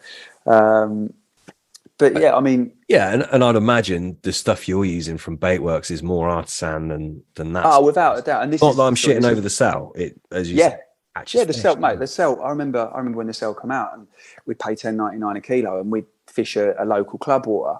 We were only 14, 15, and we noticed a massive increase in captures. It was unreal.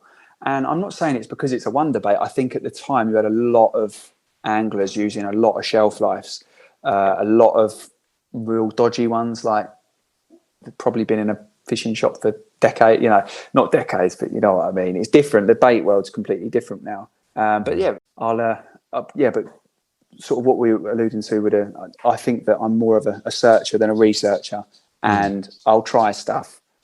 I'm happy to try things to my detriment sometimes just to see, and that's what happened with the cray thing. So, yeah. Yeah. Did that get given to you by someone, or I found it sort of head like a hat tip, or you just completely came out of it on your own? Yeah, I found it. And this is what I mean. Like I'll use things that, and it's by the way, it's a product that is not bad for the water table or anything like that. I obviously checked all that. I'm not putting some kind of acid. Yeah, it's not like battery acid or anything. No. I get with that, mate. Yeah. Interesting, mate. So your sort of your chapter, so to speak, on that lake is closed. No. So I was basically the last session that I did. A week after that, the big one come out from the same kind of water, but the opposite side of the lake. Right. And I say the big one, it's only a couple of pounds. It's like a 45 pounder, but it's the fish that is it done like 5 years without getting caught. And that's the one that, I'm back. I've done 4 nights this year. I feel like I've got close. I had one show on me a couple of weeks ago. But things change really quick, and I feel like now perhaps they're looking for that shallower water, whereas that was more wintry at the time. And so I'm my focus. Put it this way: I see one show. I dropped my phone in the lake, and I thought, right, I've packed everything up, but my phone's plopped in the lake. A bailiff had come round and said to me about how he dropped his phone in the lake, which I think 5 minutes later, mine was in the lake. It had gone straight into a load of silt in 3 foot of water off of this platform. I couldn't see where it had gone, so I'm trying to get it out. If this didn't happen, the outcome could have been different, but I was basically working down the lake. So I was doing my video stuff down the lake and planning on staying there for most of the day. Anyway, I thought, when my phone's in the lake, although it's the wild, wild west, this lake, with all the crazy stuff that happens, the bailiffs are very strict. So I can't leave my swim. I just can't. And the Lee Valley's got a bit of a rep where they are strict. They're not arseholes, but they're strict. And that's fair enough. Like, you know, you're fishing on waters where there are snags and whatnot, bars and whatever else. So I thought, right, I'll pack everything down and then I'll reel the rods in last, go get the bailiff, one of the bailiffs who's fishing further down, and he can come to the swim like a high-powered torch and I can find my phone. Anyway, he's coming. I've literally just reeled the rod in, ran to him. He's like, yeah, I'll be round in a minute. Just as he's walked in the swim, I've stripped off and just got the phone out because I've seen like a little line of something. It's when we had them 40-mile-an-hour winds, so it was like the water was all murked up. Anyway, it just cleared. I got the phone out. As he's walked in the swim, this big carp has gone like that and just jumped straight out. And I thought, oh God, like he's seen it. And I've just reeled in from there. I could have kept, and these carp are ravenous, you know, like if you've got bait out there, they're eating it because the crays normally do it. And when I reeled these 3 rods in, they hadn't been crayed. So I knew that they were out there eating that bait. It was right over my left-hand rod, which has done me a couple of big ones now. And I felt like a plonker. So next week, for the new moon, and beelining towards that zone, but the weather had changed. It was warmer, 14 degrees. And I just felt like they were going to be in the shallower water. And the closest bit of shallow water is the swim opposite. So I got in there, massive fly hatches, whatever else. And yeah, I blanked, you know, but I put it this way, I was close. So I'm still on there. I'm after a big mirror. I'm after 2 big mirrors, actually. So, try and catch them too. There's one called Goldie's, like I said earlier. My mate Kieran one day wants to catch it, sharing his names. His name's Kieran Goldie. But that's a real old one. I've known about that fish for so many years. I'll have to send you a picture of it, but it's, sort of a long, looks like a male really, like just long, sort of quite brutey sort of shape, but almost like a long rectangle, like not cricket batty, but a very brown fish. Looks like it should be on the wall pack or something. One big single scale along one of its flanks, and it looks almost golden. When it's in your net, because it's sort of got quite a pale sort of underbelly and whatnot. But yeah, real old, big carp as well. And I'm not going to say the next bit because I want to catch it. I don't want anyone else to catch it. But I think I'm going to catch that one. And I think I'm going to catch it really soon. I think I've worked something out.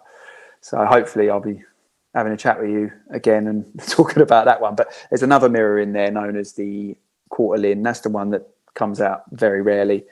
45-ish. Again, really old. Been in there for ages. And more of a dinky looking thing. But I want to catch that one as well. So we've got 2 left. And last year was a good year, but hopefully I'll catch them. If I've got to renew, I'll renew. You know, I want to catch them both.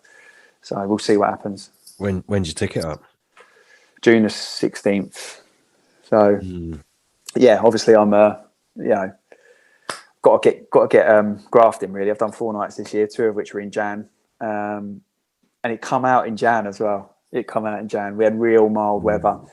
How often does it come out? Goldie's is an old one, so it's doing more captures nowadays. Right. Which is why I've got a chance. Like I've got a good chance this year. Sadly, well, you'd think it was on the decline. To be honest, I think having such hot weather last year, they've done more captures, the fish in general, because they were feeding later. You know, they were getting caught in December and stuff, which on shallow waters quite often doesn't happen. So I think that could have been something to do with it. It might not just be that it's an old one, but look, it's doing bigger weights than it's ever done, despite the fact it's really old. So it's not dying. Or at least it doesn't appear to be. It's still putting up a ruck as well. So, yeah, fingers crossed. It's the next one I have. I've got a feeling about it, though. I really have. Yeah, hopefully it comes true, mate. Hopefully it does. Are you someone that like you've always got somewhere to go on to, or No, not at all. That's not you, no. No, normally it's a bit of a women of prayer. Really, I go on my gut feeling, go on my heart.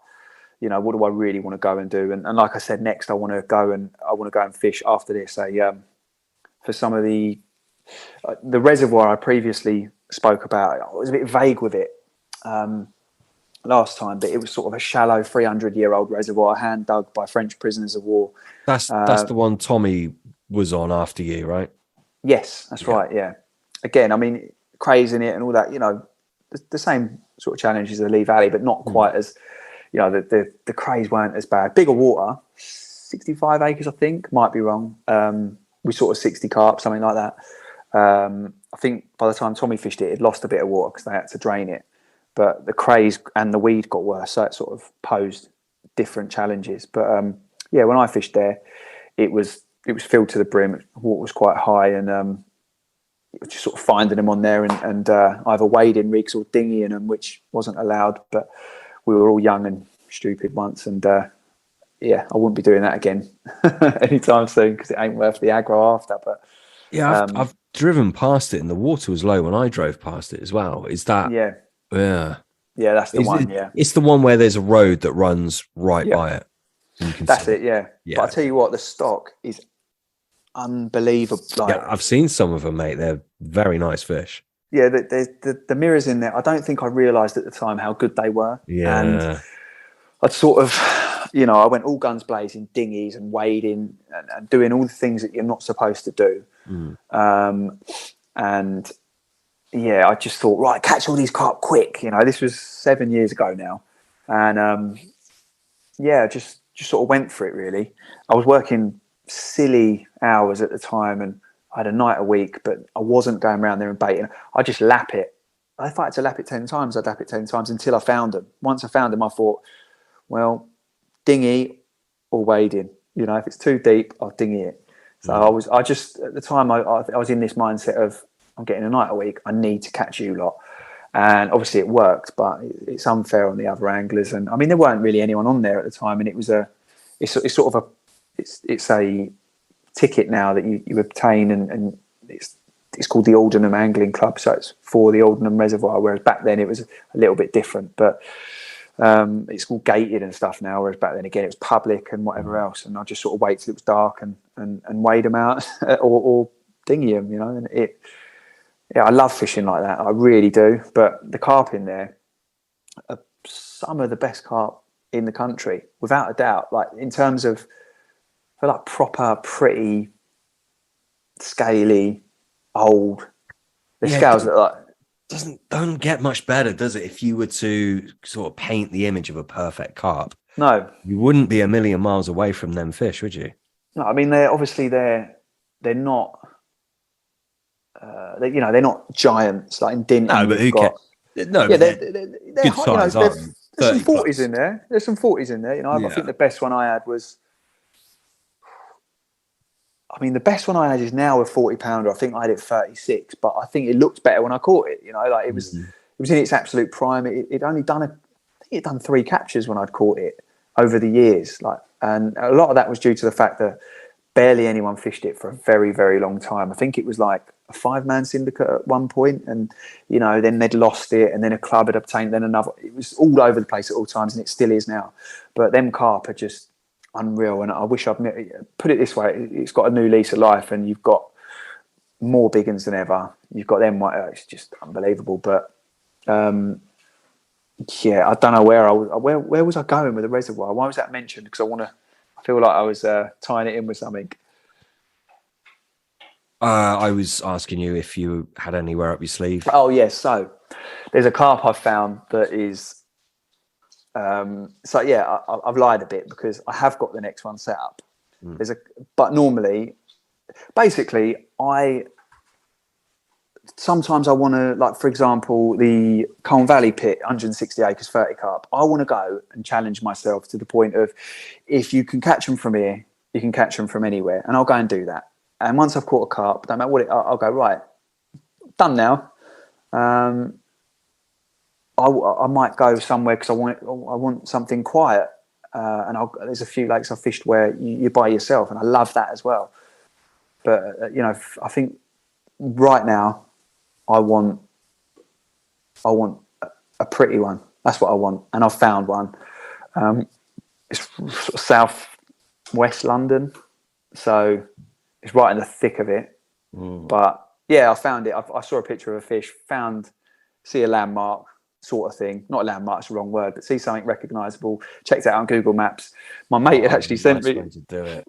He'd sent me. Mate, I've got a massive list of so many carp that I found through Google Maps. But yeah, see a picture, I see something in the background. My mate had sent me the picture. He said, "Where's this one from?" I said, "No idea." And I'd already thought about, I want to go fish for a real pretty one next. Don't care about how big it is. And this is a big one. It's a big carp. But yeah, that's what I want to go and do next. They're nice in the lake I'm currently fishing. But they're sort of Lee Valley bruisers. I want to go and fish for something that is a wood carving, and that's my current motivation. So don't get me wrong, I'm still going to do what I'm doing now because I'm more motivated to do that. But next, I'm going to go and do this. And yeah, he sent me the pictures a couple of days ago, and it was almost like that's the carp that I want to go and catch next. So gone on Google Maps, lined a few things up, and I said, "There you go, mate." And it had clicked. It had clicked with something else that I saw on Instagram about 8 years ago that I'd been trying to find, and I thought I'd gone mad. And it turns out I was looking at another lake. So I finally found what I was looking for all that time, and it's the same one. So it's almost like fate. So hopefully I'm right. Yeah. So yeah, no, next one's going to be a pretty one, without a doubt. Is this a ticket place, or is it like nature reserve, or? That's something I don't know, but there are anglers fishing it, so I'll either be able to get a ticket. It's definitely not a syndicate, without a doubt. It ain't a syndicate. Right, so not closed shop then. It's not closed shop. Like, it's either, I don't want to get in trouble, but no, leave it there, mate. Yeah. It'll be what it'll be. I mean, I'll put it this way: I'll never, if I'm going to go and fish somewhere you're not supposed to fish, I wouldn't do it to a triple SI. I wouldn't do it to a club water or a syndicate. I wouldn't go and poach someone's back garden. No. If somewhere's forgotten and, and it's owned by, I don't bloody know. It's not owned by a person. It might be owned by a water. I don't. Yeah, I'll go and do it. Yeah. There was younger days. I think it's different. I was talking to someone the other day about getting on the fisheries, which is a water in the Colne Valley, and it's like proper closed shop. And I said to him, "Look, is there any chance? Because you've let him on, and he's, Jimmy, and obviously he's like quarter and whatever, and publicising this and that, but he's obviously going to abide by the rules." And I said, "Look, I'll abide." And he's just like, "No, mate," and I don't blame him. I don't blame him at all. He's a mate of mine, but because he'd brought up, he's like, "Do you remember when you were 17 and you fished that place owned by the Environment Agency?" And I thought, "Oh shit, forgot about that." And I've got no photos because I've lost all of them. But they're on an old Mac at my mum's somewhere. But it's just funny because I forgot. You forget the stupid things you do and the offices of the Environment Agency are there, and then you've got this little lake there, and I'm going down there, parking in a hotel and fishing for them because I'd seen a nice common when taking my little sister to the cinema. That's what I mean by people like myself. I go with my heart, and that can get you in trouble sometimes. And nowadays, having 2 kids and whatnot, the only way I'm going and fishing the kind of fishing I'm talking about is if it's not going to hurt anybody in the sense that it's not anyone's sort of personal land, or it's obviously not a club or a syndicate. So yeah, I mean, carefully. Yeah, 100%. And I know on previous episodes, I've me and Pete have spoken about fishing where, perhaps didn't have permission to, but just to make it clear, like never on other people's like syndicate, that you just don't do that kind of thing, or club waters or anything like that. It's just, there's some things you just don't do it. He's not genuinely not fair on the members. And it's just not where it's at all, is it? Like, that's just, not exactly. But yeah, it's a pretty one. So nice one, mate. Watch this space. Definitely. Yeah. It sounds very exciting. I mean, like those kind of things as well. Like they give you a different fuel to your fire, don't they? These perhaps these forgotten pits where, it's been abandoned for a while, or it's not really been fished before, or I crave that, I yearn that. And it's 100%. It's something that, like, for me personally, I don't know, it might just be me being odd, but I almost have to try not to get too wrapped up in it, because I know once the puzzle is completed, that's a tough act to follow, because there's not many of these places around now. It's like, how do you follow that up? You can get really down on things. 100%. That's why I think I've got to find these motivations. Like now it's a pretty one. That pretty one could have lived in a club water and I could have joined that. So at least I don't, because I've been there. I've had like years of being stuck with my fishing, especially coming from fishing Frogmore, where you've got the one of the best levers to have ever existed. Backup fish to die for, relatively quiet on all the lakes, like low stock, crystal clear, stalky, and all that. Like, it's like what the Yateley lot had. We had our version of it, and then when you try and go somewhere else, it is hard. Like, it really is. But I think then I said to myself, right, well, just don't try and find that. Because after that, I'd done bits and bobs, but I then had a few years off. I had to have a few years off. I feel like it was a time in my life that fishing needed to go out the window for a little while. And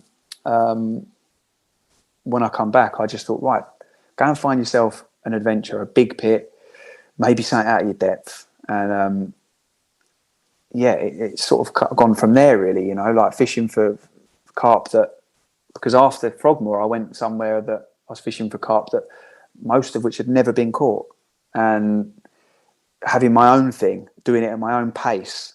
No one's there. Because right now, I'm living in anxiety, because I'm exaggerating it a bit, but all I can think about is, I had someone message me earlier saying he's baited. I'm just going to be a bait up the lake, and I'm like, well, I can't get down there until the 6th. Yeah. That's like 2 weeks or whatever. So all I want to do is go and do that. Whereas, and where I went after Frogmore, or where perhaps I might be going next, you can do things at your own pace because no one's there. So you can take your time. You can work things out. But it's good to go and do what I'm doing now, because it gives you the fire, and it gives you the don't really know the word. It gives you the edge, or the sort of the ability to work on your toes, sort of thing. So, I think variety is good, and just making up these little challenges in your head. But sometimes it don't matter what ones you've got. You do need to go and find somewhere where you're secluded, where a bailiff isn't going to come and talk to you for 3 or 4 hours. As much as I like that, I love the social stuff where you're not going to, people aren't going to message you saying, have you had, because I don't message anyone. I don't go on a lake and get everyone's numbers and WhatsApp them. You what, mate, down the lake, you caught it. I don't want to know. I don't want to know if the big one's been out. I don't want to know if, I don't want to know nothing. I just want to go down there and do my fishing. But most people, I think, aren't like that. And I think if you're like that, it can deter you from catching fish, because you're always chasing your tail or chasing someone else's tail. I just want to go do my own thing. And I don't mind. Like, I'm quite an open book. Like, I don't hide much. I hide the crayfish thing, but I don't hide many things. But yeah, I think if we all just did our own thing, focused on our own angling, we'd all catch loads more, I think, Very true, mate. Yeah, very, very true. It's almost like, I don't know how to sum it up.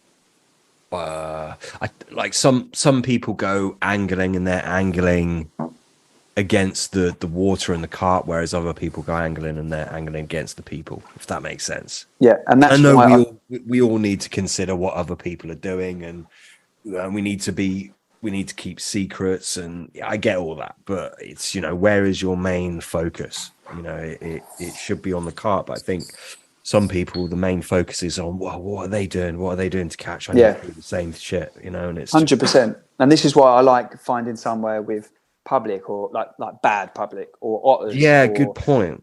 crayfish, or whatever, Yeah, because at least then, if you're on a lake where most people think they're all dead because the otters have smashed them up, no one's there.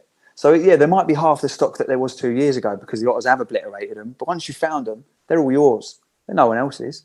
yeah, And that's what I've found that in the past. I haven't found loads of it, but I've had a couple of lakes sort of like that. I mean, there was one lake in the Colne Valley. There was 6 of us allowed to fish the close season. We had 160 acres because and don't get, we were the only real anglers giving it any time, but because there were otters on there and there were some dodgy people on there, like not many, but here and there you'd get things happen. They wanted us to keep an eye, so all of a sudden I had the golden ticket, basically, which is fish the zones where they get in the spring, when and it's finding them opportunities. That's what it is all about, whether it's through that way or through finding somewhere, or otters or crays. That's what I look for. I don't necessarily look for, I don't look at Instagram and look what other people are doing. The odd fish stops you in your tracks, but I won't go, oh, John Smith's caught 20 out of there, he's fishing his tits off, I'm going to go down there and try and do the same, But get each their own. I mean, we all take it seriously in different and varying sort of levels of seriousness. And if it's a hobby, then that's absolutely fine. Like, there's nothing wrong with it at all. awesome, mate. Is there anything else you want to cover? I know you made some notes. We got a few things down on paper that we were going to cover. I think we've covered a lot of it, but there's a few things we haven't. I mean, is there anything that you want to get across in this interview? I think it would be nice to talk about. I never really spoke to anyone about the. I mean, obviously, you saw my Sipography film, and Yeah, it'd be nice to sort of, hear your thoughts on it. But also because I'm not a very well known sort of angler, if you like. I don't think many people have watched it. I've got really good feedback from those who did, but there are a lot of people out there who didn't watch it. If Jim Shelley brings a video out, people watch it. Hearn it breaks the internet, but if I do, I might get 2, 3, 4,000 people watch it, which is such a small amount of the sort of the angling world, if you like. But I'm doing it for work now. I understand that reach is very important, and the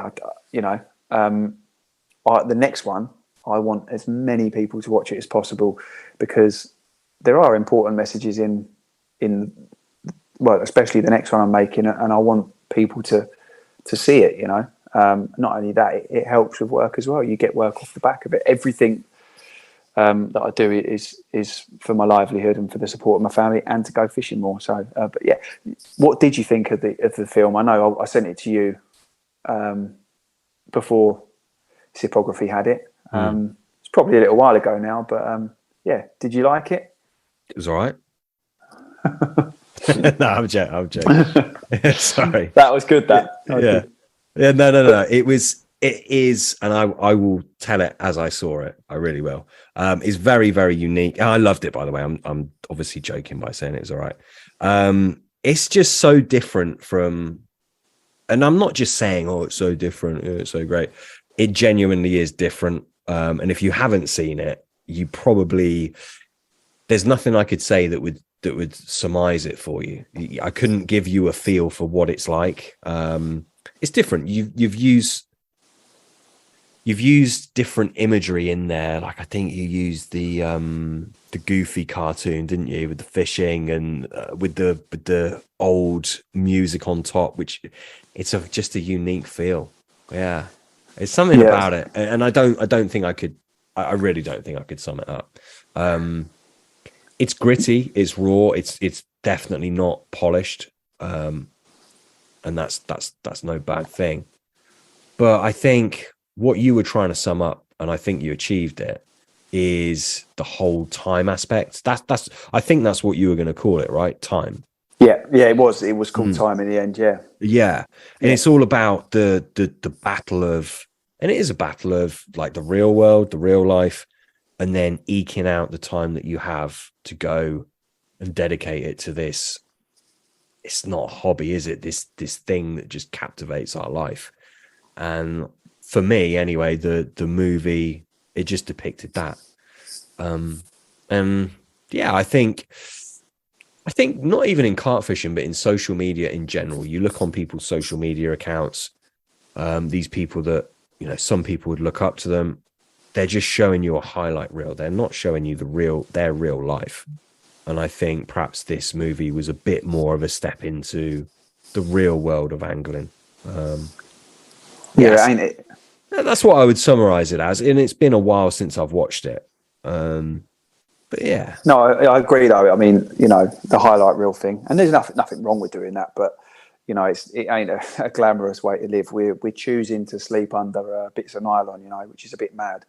But you said there about reality, and one thing that I wouldn't say I tried to put across, because nothing was tried, it just sort of happened. But yeah, I feel like this world is getting away from fishing, and fishing is the reality, because when you're fishing, you're looking at the stars, the moon, the weather, the animal, reality. This is it's like the Matrix, really. We've constructed this sort of way of living where I was born, right? I was not born into. I never chose to be born into the world of work. I much, in my head, obviously, prefer to be born into the Amazon or something and just live a life of adventure. But before you know it, before you've matured enough to realise that, life's got you by the nuts. But I think carp fishing for us enables us to go and live that adventure, escape this and go and see reality. Because what life should be an adventure. It shouldn't be mundane. It shouldn't be, it shouldn't be what it has become, eating shitty food, sitting in an office, or breaking your balls on a construction site or whatever to just about pay the bills. And by the time you're sort of 60 odd, I've got an arched back or or your knees ain't working anymore. Like, it's a pretty sad existence. Whereas us carp anglers, like, we have something else that no one else has got, or at least that very few have got. I mean, I think everyone who's into something as much as we are have what we have, but people who maybe don't have this sort of lifestyle, if you like, they don't have it. They just don't. And I feel like their lives probably aren't as fulfilled. And that might sound a bit elitist, but that's just what I believe. I might be wrong, and maybe I'm doing it wrong, but I don't mean that as any offence. But and that's why I always wanted to give it as much time as possible. But I think the learning curve was just giving it as much time as I could and milking it for every. When I'm there, don't go on your phone. That video was 3 years worth of fishing, and that's because I don't film every aspect of every part of my fishing. If I did, I could have done 20 films out of 3 years. But as soon as you put a camera on yourself, it's no longer the pure sort of moment it could be, because all of a sudden you're subconsciously aware there's a camera watching you, which does sort of ruin it a bit, which is quite nice, which some of it's filmed on mobile phones without me knowing, from mates and stuff. And, and that's sort of where you get the rawness from it. But then I thought, it's so raw that I've got to edit in a way that it works, rather than, because I can't do these handy cam vlogs that I see. I can't watch them. I just can't. On YouTube, a handy cam vlog of someone sat there going, all right, mate, I'm tying my rig and I'm on casting. It bores me. It doesn't bore everyone. Some people love it, but for me, it had to be visually pleasing without, it was obviously raw, but it had to also have that an aesthetic rather than just handy cam, whatever. So hopefully that come across. But sort of from that, and which is why I'm glad I did it, really, because I don't even know why I was doing it. A bit weird, but from that, obviously, I've got the sort of what I'm. Yeah, I wanted to ask you about that, mate. Like you said, like while you were doing it, it was a bit weird. It's not weird because it's obviously great entertainment, and it's I'm sure the people that watched that Sipography film that you made for them, or that you made and then Sipography aired it, I'm sure it'll really get the juices flowing, so to speak. But what? So I don't post any pictures of me with carp. I would feel, I don't know why I don't. I would just feel sort of like it was somehow diluting it a little bit.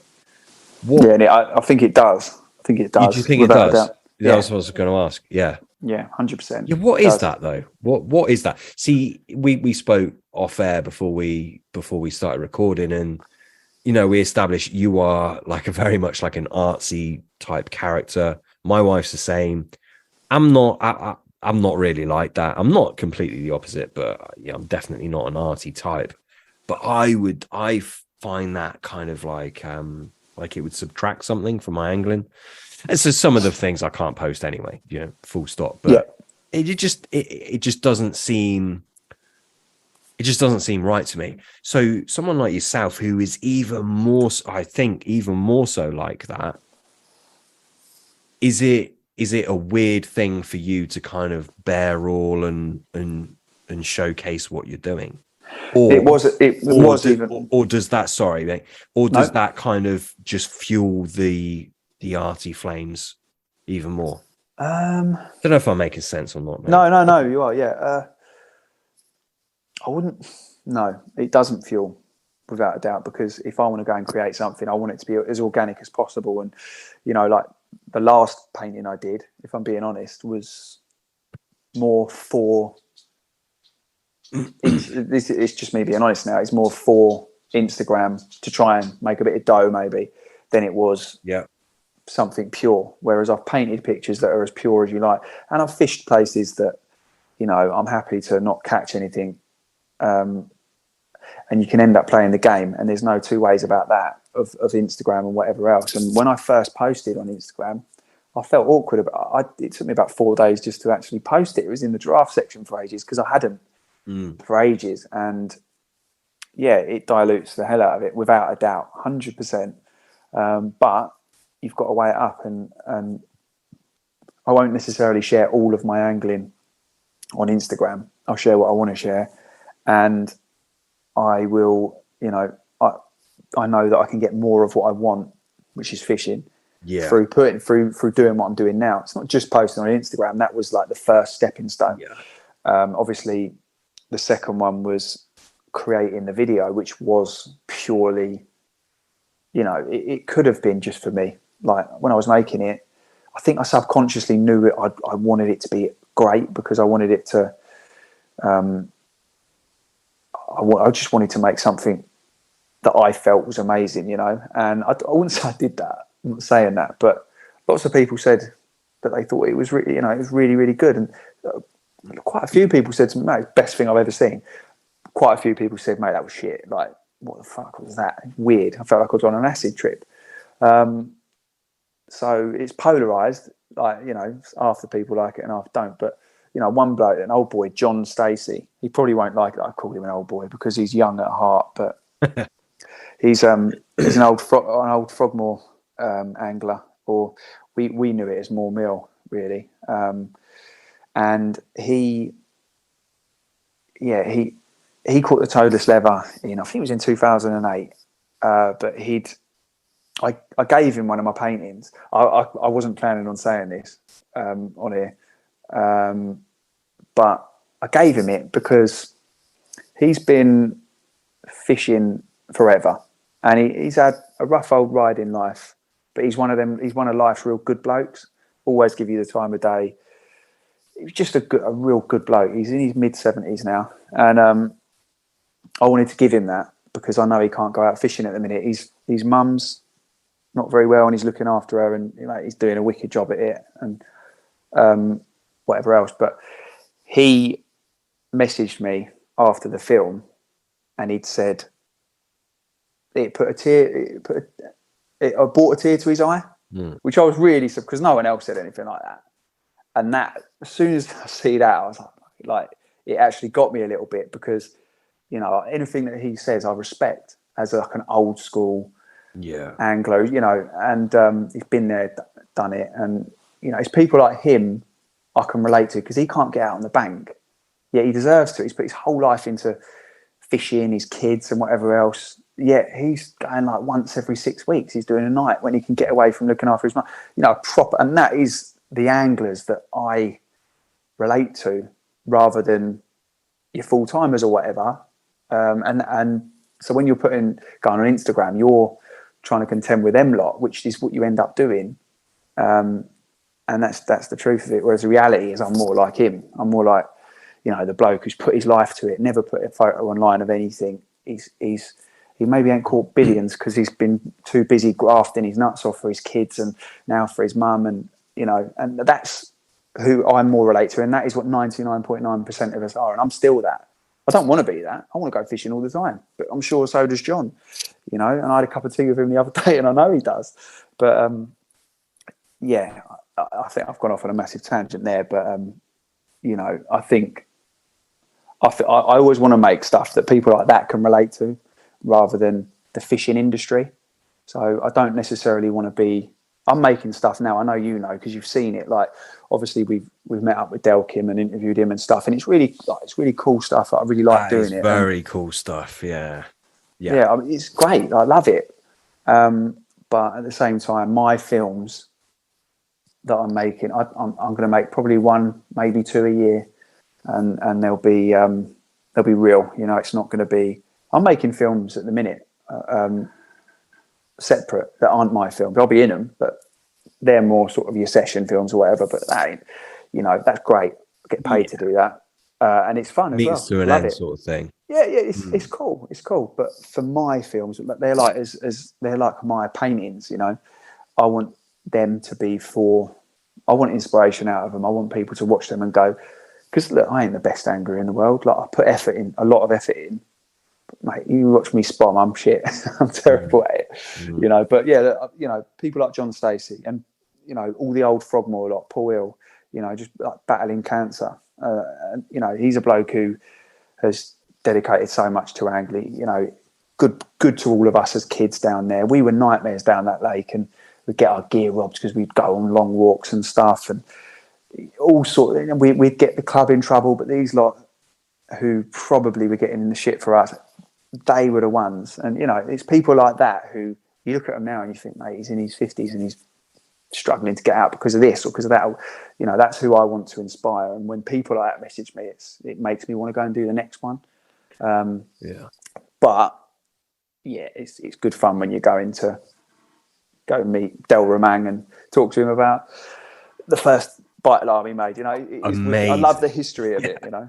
Yeah. So I guess also where I wanted to go with that, and you kind of covered it yourself, but I feel like that film you made in, I think it was like August, September time last year. Are you, like, future films? You said you're working on some. Is this going to be under Sipography, or are you going to just produce them like you're on your own YouTube channel? Are you going to get your own brand going?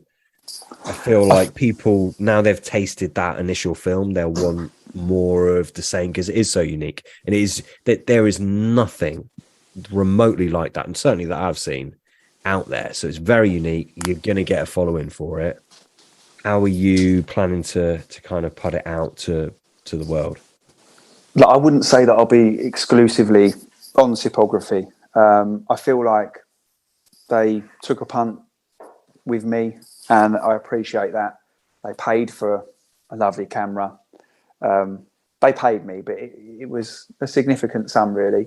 And it managed to sort of kick me out a little bit, and also it got me to sort of where I am now. And same with yourself, you know. I'd never even posted much on Instagram or whatever, and you'd had me on and had a chat, and you know, it was the start of all of this stuff.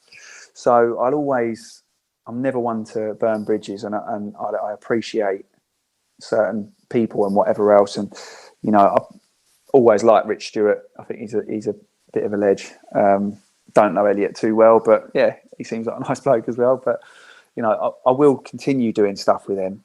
But I think the kind of films that I want to make, I want to be a billion times better than the last one I did. And the one that I'm working on at the minute, I think is going to be that. The one, obviously, with Seaography, I'll make, you know, maybe a film a year for them or whatever. And I've been working on something, but obviously where I've been doing the other filming stuff, everything's been into that. But I'm working on one at the minute, and I think that's for YouTube. I think it's important that it goes out to a platform where as many people as possible can watch it. Maybe non-anglers as well. This is the mindset film. It's yeah. I mean, basically, I'm working on something completely different. It might sink like a sack of spuds, but yeah, my you know, for me, I've got two brothers, and if my two brothers had angling, like I've got a twin brother and a little brother, if they had carp angling like I had, they would have skipped a lot of bad things in life, you know. Yeah. And for me, I could go out and bugger off. My mum didn't like me buggering off. You know, sometimes she'd demand that I go home, but sometimes I just wouldn't listen. But and my whole school holidays, she didn't want me down the lake.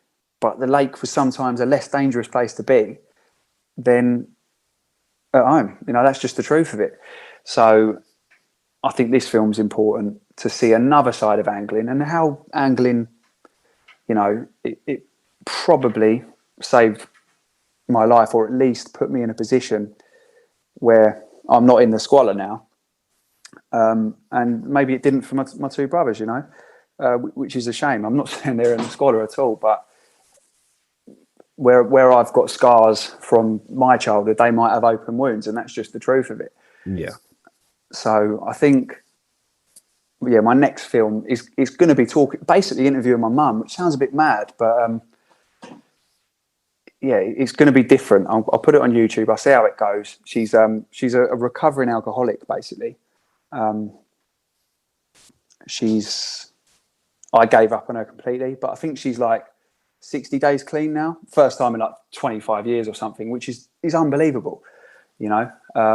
So it's great for me to be able to do this video with her, and I want to do it. I want a completely different side of you know, the power that angling actually has. Like, we don't realize how powerful it is. We don't realize how many people it might have saved. All you see is that little square on Instagram, and for me, it ain't that. It's so much more, and that's why I think I'm obsessed with it. But yeah, like, you know, for me growing up, and for so many people, thousands, it was, mate, I would have been better off in Iraq, I reckon.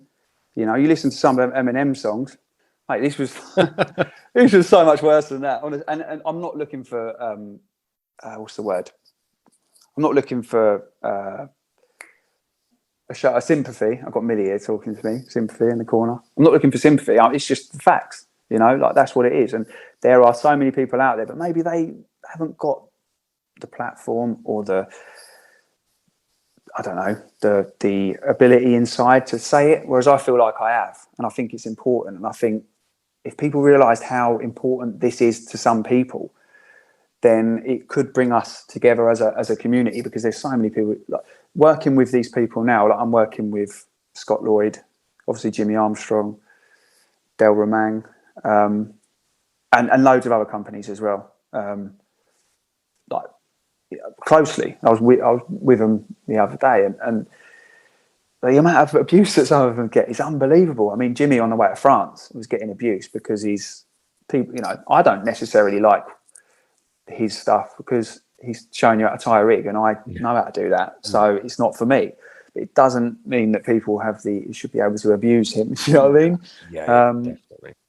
You know, 99.9% of anglers out there are newbies, so you need someone like that to be giving them, and that's why he's done so well in angling, which I didn't realise until I worked with him. But for me, I feel like that's not my calling. And it might sound a bit over the top, but I'm not here to be Instagram carper or a this or a that, but I do believe genuinely that I have some kind of purpose, and this is an avenue I will explore to see if this maybe is I can make carp fishing videos.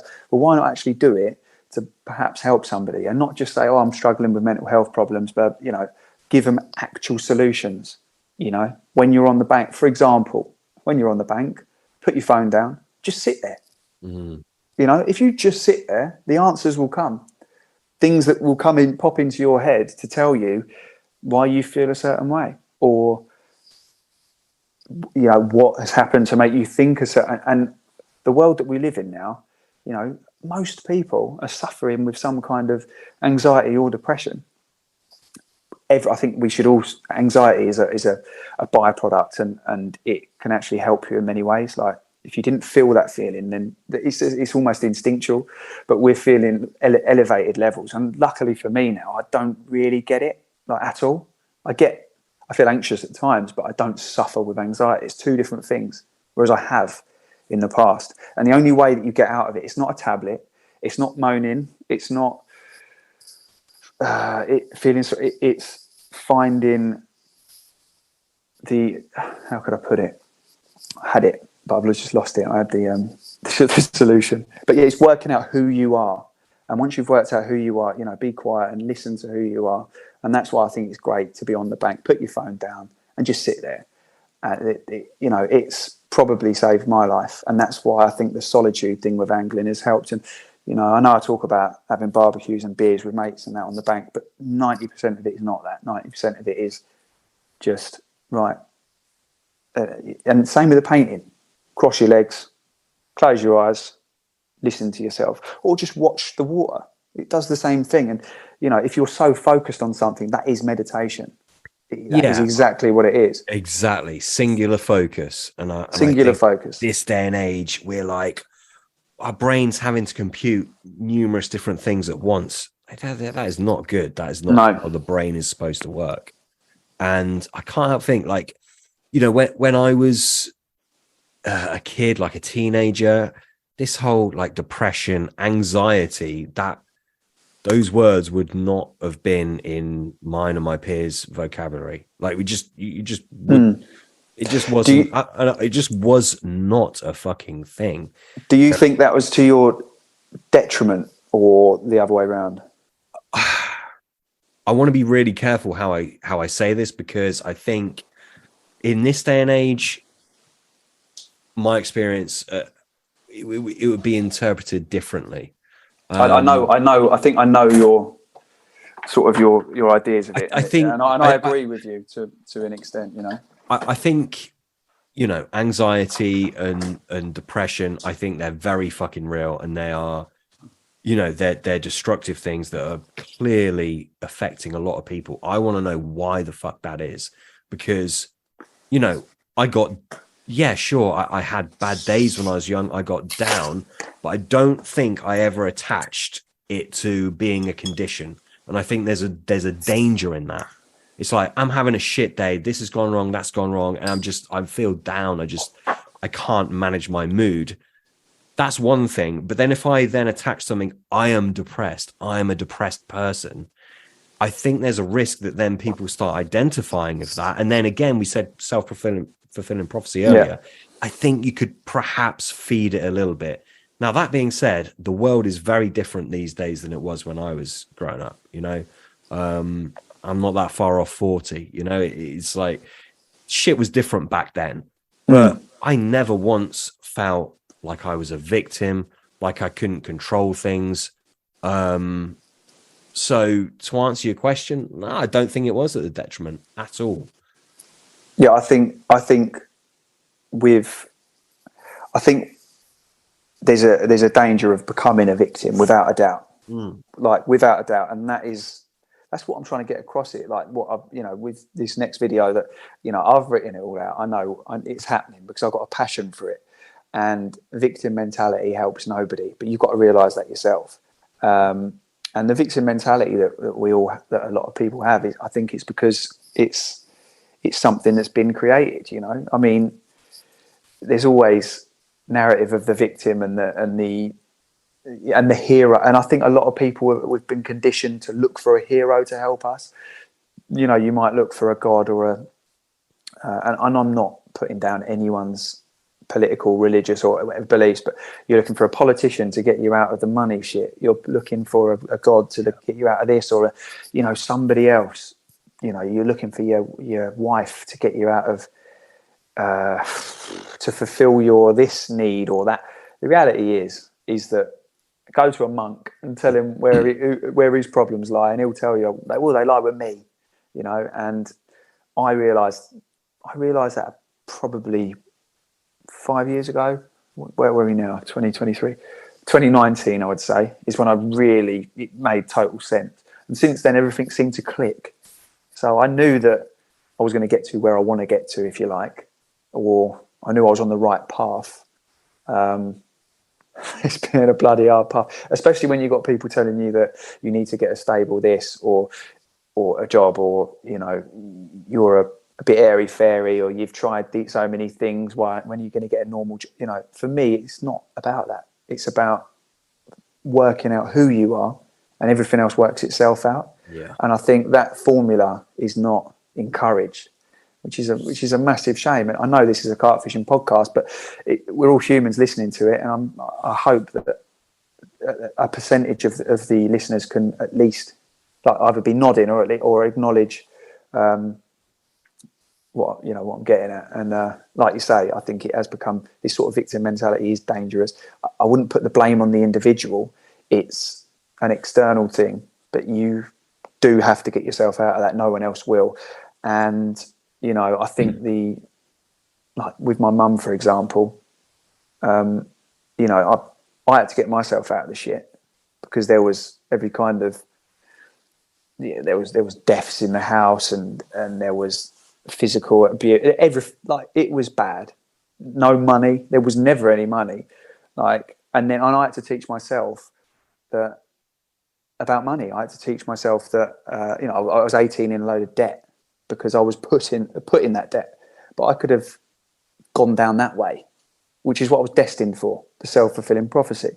But instead, I decided I ain't going to be a wrong one, you know, and I'm not going to. But the other thing as well, I'm not going to be bitter towards anyone. And, you know, now me and my mum, for the first time in however long, you know, I couldn't even stand the sight of it. We've got a great relationship. Yeah, it's only been, I think 65 days she's been off the booze.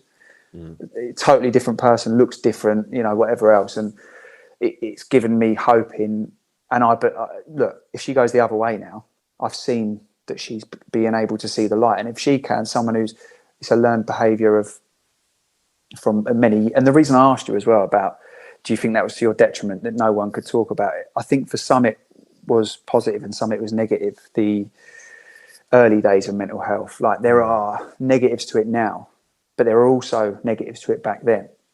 So I understand that my mum come from maybe a family that didn't really talk about things at all, whereas there are other families who do. Yeah. And because she didn't, they didn't talk about anything. And they were a pretty good family, but post-war, loads of trauma in their lives, just come out of the war, piss poor. You know, they didn't know.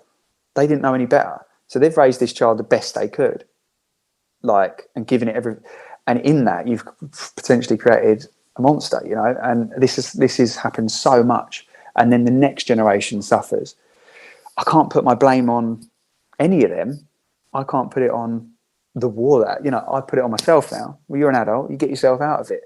And luckily for me, carp fishing has helped with that, because when I wasn't carp fishing, I was down the pub every single day, you know, every day without fail. And I'm not saying now that if I stopped fishing, I'd go down the pub every day, because it just ain't in me. Like, I've seen something that maybe my mum is yet to see. But, you know, that is something that I do think that this next video, I genuinely believe could help, could save someone's life. Like, I believe that, you know. Yeah, they told my mum that she had 3 years roughly before she was going to pop her clogs.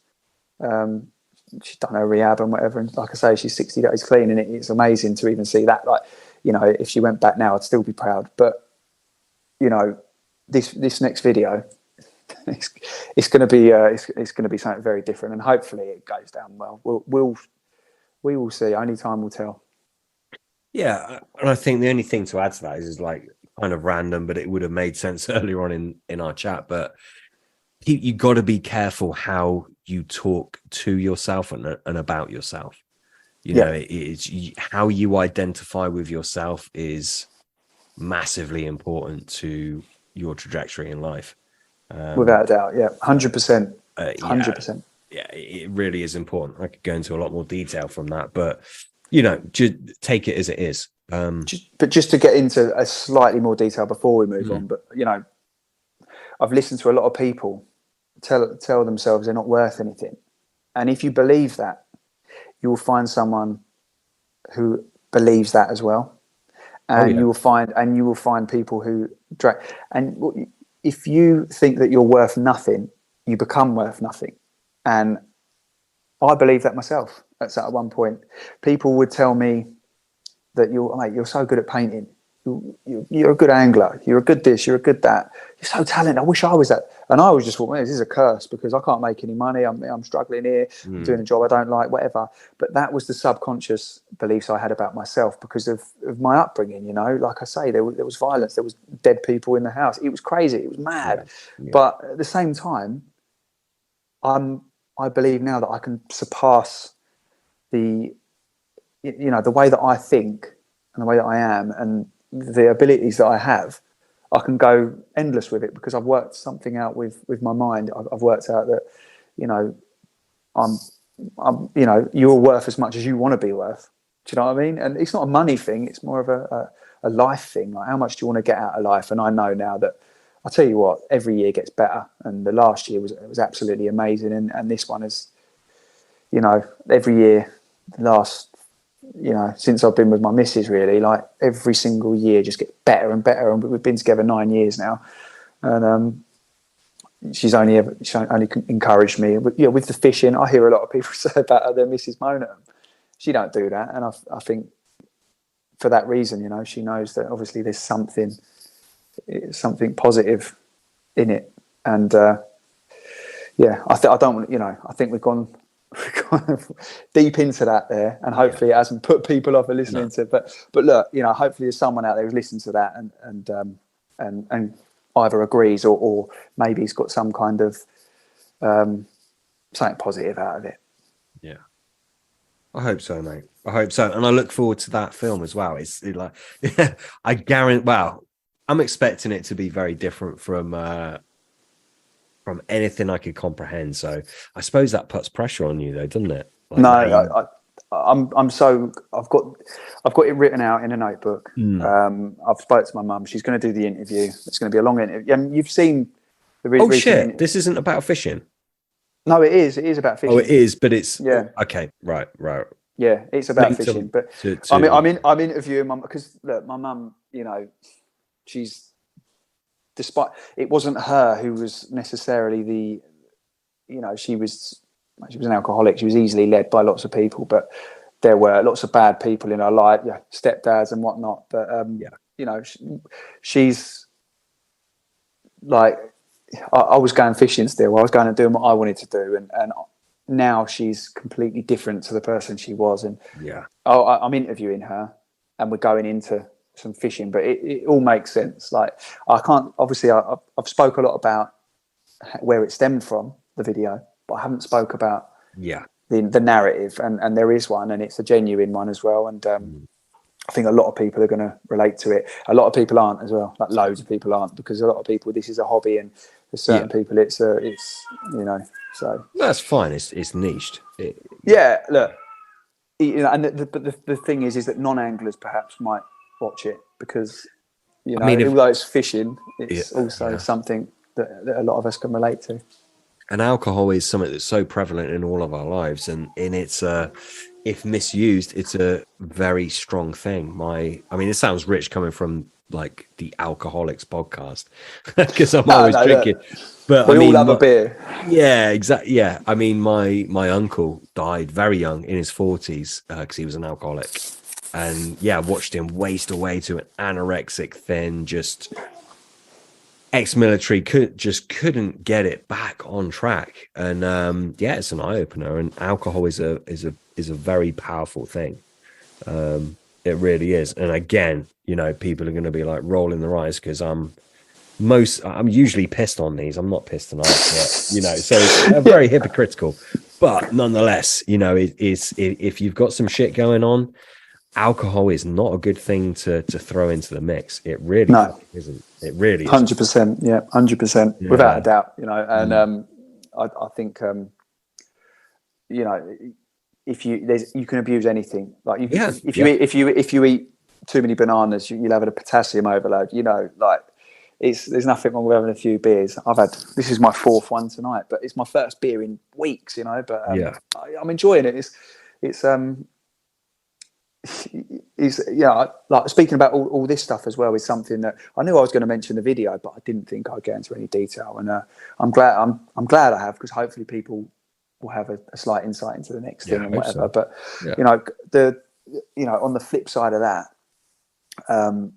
obviously you've seen the sort of the Delkin bits and there's loads of other sort of things going on as well at the minute. And you know, as much as I love doing that day to day, to go and sort of interview some people who have been here for, you know, in the angling world forever and have seen it evolve and whatever, is equally as fulfilling as perhaps making that video. Maybe less fulfilling over a longer term, but equally, if that makes sense, you know. And, and I think that's going to be the what's the word?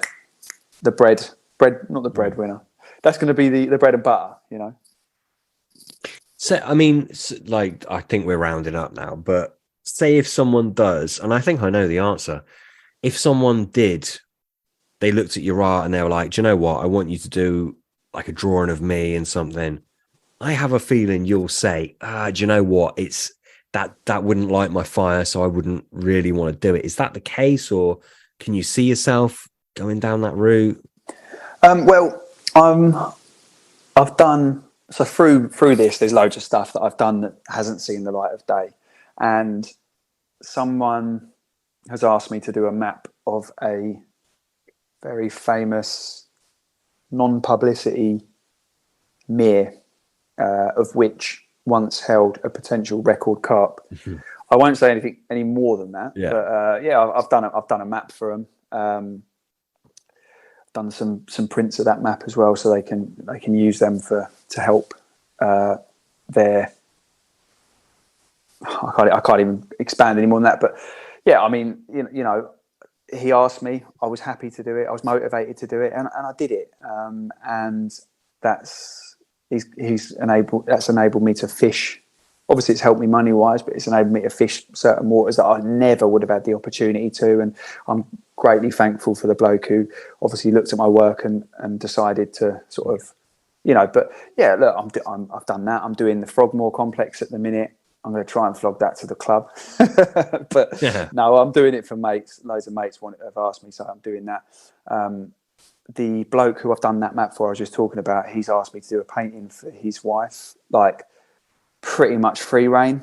I'm all over that, you know, angling related, but free rein. I'm doing loads of angling bits at the minute, art wise. But if you're asking me to do a pencil picture of a man with a carp, that's just go and ask Stannart. Like, he's the man. He's so good at it. Yeah. It takes me so much like mental focus to just try, and I'm just nowhere near as good as him. And it's as simple as that. And also, I don't have the motivation. I think that anyone in the world, if they had the focus, could be a great not portrait artist, probably the wrong word, but realism artist, like someone who does what Stannart does. Because do you reckon? No.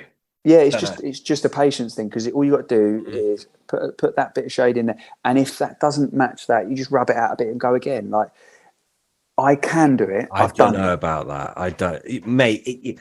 I can't draw for shit, but I in my own opinion, this is probably. But if you had the patience to take 5,000 hours, I reckon designing things on like Canva, things like that, people are going to laugh at me. But I think I'm pretty fucking good. But pen to paper, I just don't have that. No, I don't know. Don't know. Yeah, but Don't when think we I have. go back to the self-fulfilling prophecy thing, and it's not True. because Yeah, no, true. I just think anyone can do anything. There's a bloke I follow on Instagram, and he paints with his mouth because he's paralysed from the neck down. Right. No one is good at painting from their mouth apart from this bloke. And I guarantee that the first 100 things that he did was shit. Or 200, 1,000. Yeah. But, and the same goes, and it's all about how much brain power are you willing to give that thing. Yeah, very true. But yeah, I understand what you're saying. I mean, it would take like tremendous effort for someone who... Because... Yeah, even me, I can't do work stand-up. ethic. If that was your thing, like you wanted to be a fucking amazing artist, and you were the most cack-handed, naturally poor artist, you could still do it just through sheer work ethic and determination. Yeah, I agree with you on that. I know a tattooer who is terrible at drawing, but his tattoos are so real. And he's like, yeah, because I what I do is I look at that bit is grey and that bit is this, and they're so realistic, it's unbelievable. So anyone can do anything. Although I believe that, I'm not willing to put the graft in. That I'd rather just get a paintbrush and a thing and go and have like a couple of bullet points and just go for it. And I'm aiming a lot of it towards the fishing world now because I need to support my family and being in the fishing world, it's easy to sell artwork, but I'm also having my missus, we've discussed this, and she's sort of going to, being an airy fairy art head, she's going to almost manage my artwork and the websites and whatever else that I've used in the past that I'm so lax with. You said, and we're going to work as a bit of a partnership and get things rolling that way. And I want to go out there and catch loads of big carp this year, and I can't do that if she's going to go get a proper job, can I? She's got to work with me. So yeah, she's basically, we've worked out a way of potentially both of us working together to do what to do what I want to do, and it'll either work or it won't. But we're going to give it the best shot, and I've got faith in it, so see how it goes. Exciting times, mate. Yeah, exciting times ahead. And thanks for filling us in. I feel like a hell of a lot has happened in your world since we last spoke. I feel like you're in a very different spot. And actually, I don't think we mentioned this on the last podcast, but you contacted me years ago. Do you remember? Yeah, I do. Yeah, I want to say that was like 3 years ago, 4 years ago, 2019 maybe. Yeah, so 4 years ago. Yeah, and we spoke on the phone. I had a run. Do you remember? Yeah, we're on the phone, and I lost which was the biggest. It was my target. It was the biggest fish of the lake, and I lost it whilst on the phone to you. Yeah, I remember that. Yeah. Died since. Never. I lost it. Long story short, I lost it. I remember it. I remember it well. Yeah. Never caught it. Was it late summer or something? Well, do you know what it was? Right, blame Tommy Bishop, because the reason that I contacted you in the first place, right, was because he said that I told him something about maggots, and I didn't say that, and I didn't like the way that he did. He'd said, I think he got it wrong what I'd said, and I wanted to tell you that. I wanted to say, mate, what is this bloke? Because I didn't want to look like a plonker. But yeah. What did he say that you said about maggots? Something like, he goes, my mate Jake Hughes, proper bait expert, which I'm not. I know more than him about bait, without a doubt. Yeah. I made bait for like 4 years. Everything from sort of. I've always obviously done my own particle and whatnot, but that's a bit different. But making boilie, 4 years of boilie, pop-ups, wafters, bottom bait, hard hookers and whatnot. Mate, I'm far from an expert. In fact, I'm so far from an expert. I'm slightly more than him. But I was just talking to him about maggots, and he said that I said something about carp, maggot poo attracts carp or something. And I just wanted to clear it up with you. But blame him. It was his fault. I love Tommy. He's amazing bloke, like genuine bloke, if that makes sense. Got a very good heart, without a doubt. Yeah, definitely. Not many people as good a heart as Tommy, And the other thing as well, he doesn't go fishing that much, but when he does, he seems to pull it out the bag and catches it, doesn't he? He does, yeah, he does. So fair play to him on that. You know, if he goes, mate, he ain't got a missus from what I know of. He loves the OnlyFans girls, and it don't last very long. I But reckon he's got several misses, mate. That's at least that's what they would say, I reckon. Potentially, yeah. But you know, Tommy, bin him off. Go fishing full time. You've got no kids, no missus. Go fishing full time. You'll catch them all. Yeah, no, but yeah. Hopefully, I didn't ramble on too much about a load of nothing. And no, it's good to be back and have a good chat. Yeah, definitely, mate. I mean, I'm sure. I don't know. I reckon you'll be back on. I really do. Of course I will. Maybe once you've caught this pretty one, your next chapter.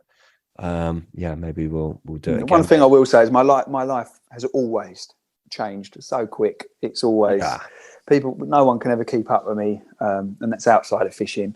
And you know, working in the barbers, I've worked in the last. So I've always been self-employed. In the last year, I worked at a mate's shop. And working there, them lot, like every day they were like, Jake, you need to go do fishing. And this was before I'd even posted anything, 6 months before. You need to go do fishing stuff. That's all you talk about. You need to go and do the fishing bit. And the boss as well, who's an old mate of mine. And they pushed me big time with it all. And with the art as well. Like, we done an art night. We done an exhibition night. And it was because of them lot. And the boss, he's like, mate, you got to do it. And he didn't charge me nothing to do it. I think I'd made 1,600 quid in like a few hours. Just after the little one was born, selling paintings, and then went out that night for the first time, wet the baby's head, spunked half of it. But the point being is that I've lost the point now. The life they've always said to me, like, we can't keep up. Your life changes so quick, and you know, the other thing is, obviously, I spoke to you lot before I'd sort of got into doing what I'm doing now, and look, I'd love to come back every 6 months and just have a little catch up. You know, it's good to talk to you always. It's weird, mate, because like I get asked all the fucking. You'd be shocked the amount of people that ask, oh, you know what? Oh, I should really come on. Or my mate said that the common one is my mate said that I should really come on. They've been pestering about it. You know, I get a lot of offers from people to come on that perhaps aren't, you know, what we would call named anglers. But, you know, I had you on and like absolutely the right choice. Obviously, we spoke on the phone before you came on. I could tell you were very passionate and I knew it'd be a good podcast and it was a brilliant podcast. But just from seeing it, from you being like one of the lesser named people that we've had on, if that makes sense. Yeah, definitely. To grow into someone who is like, you know, you only work within the angling industry now. I think that's such a huge transition. It's very 100%. Unusual. It'd be extremely hard to verging on impossible to replicate, I think. It's just unique, mate. You got a very unique story. You're clearly a very passionate angler. And you've got so much more to give the angling world. And I mean that as well. So yeah, I'm looking forward to what you got coming up, mate. And I'll wait next rest for sure. Yep, next time I'll hopefully more fishing, less rambling, and thanks for having me. No worries, mate. Always a pleasure.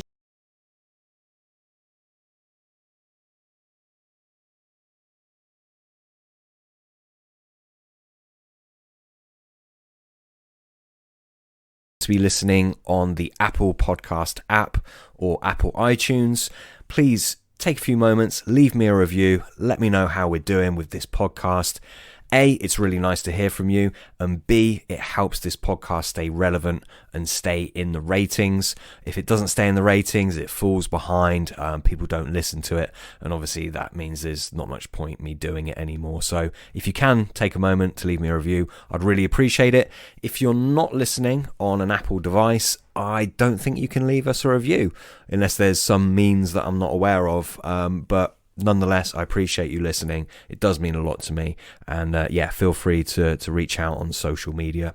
That's it. I look forward to bringing the next episode to you very soon.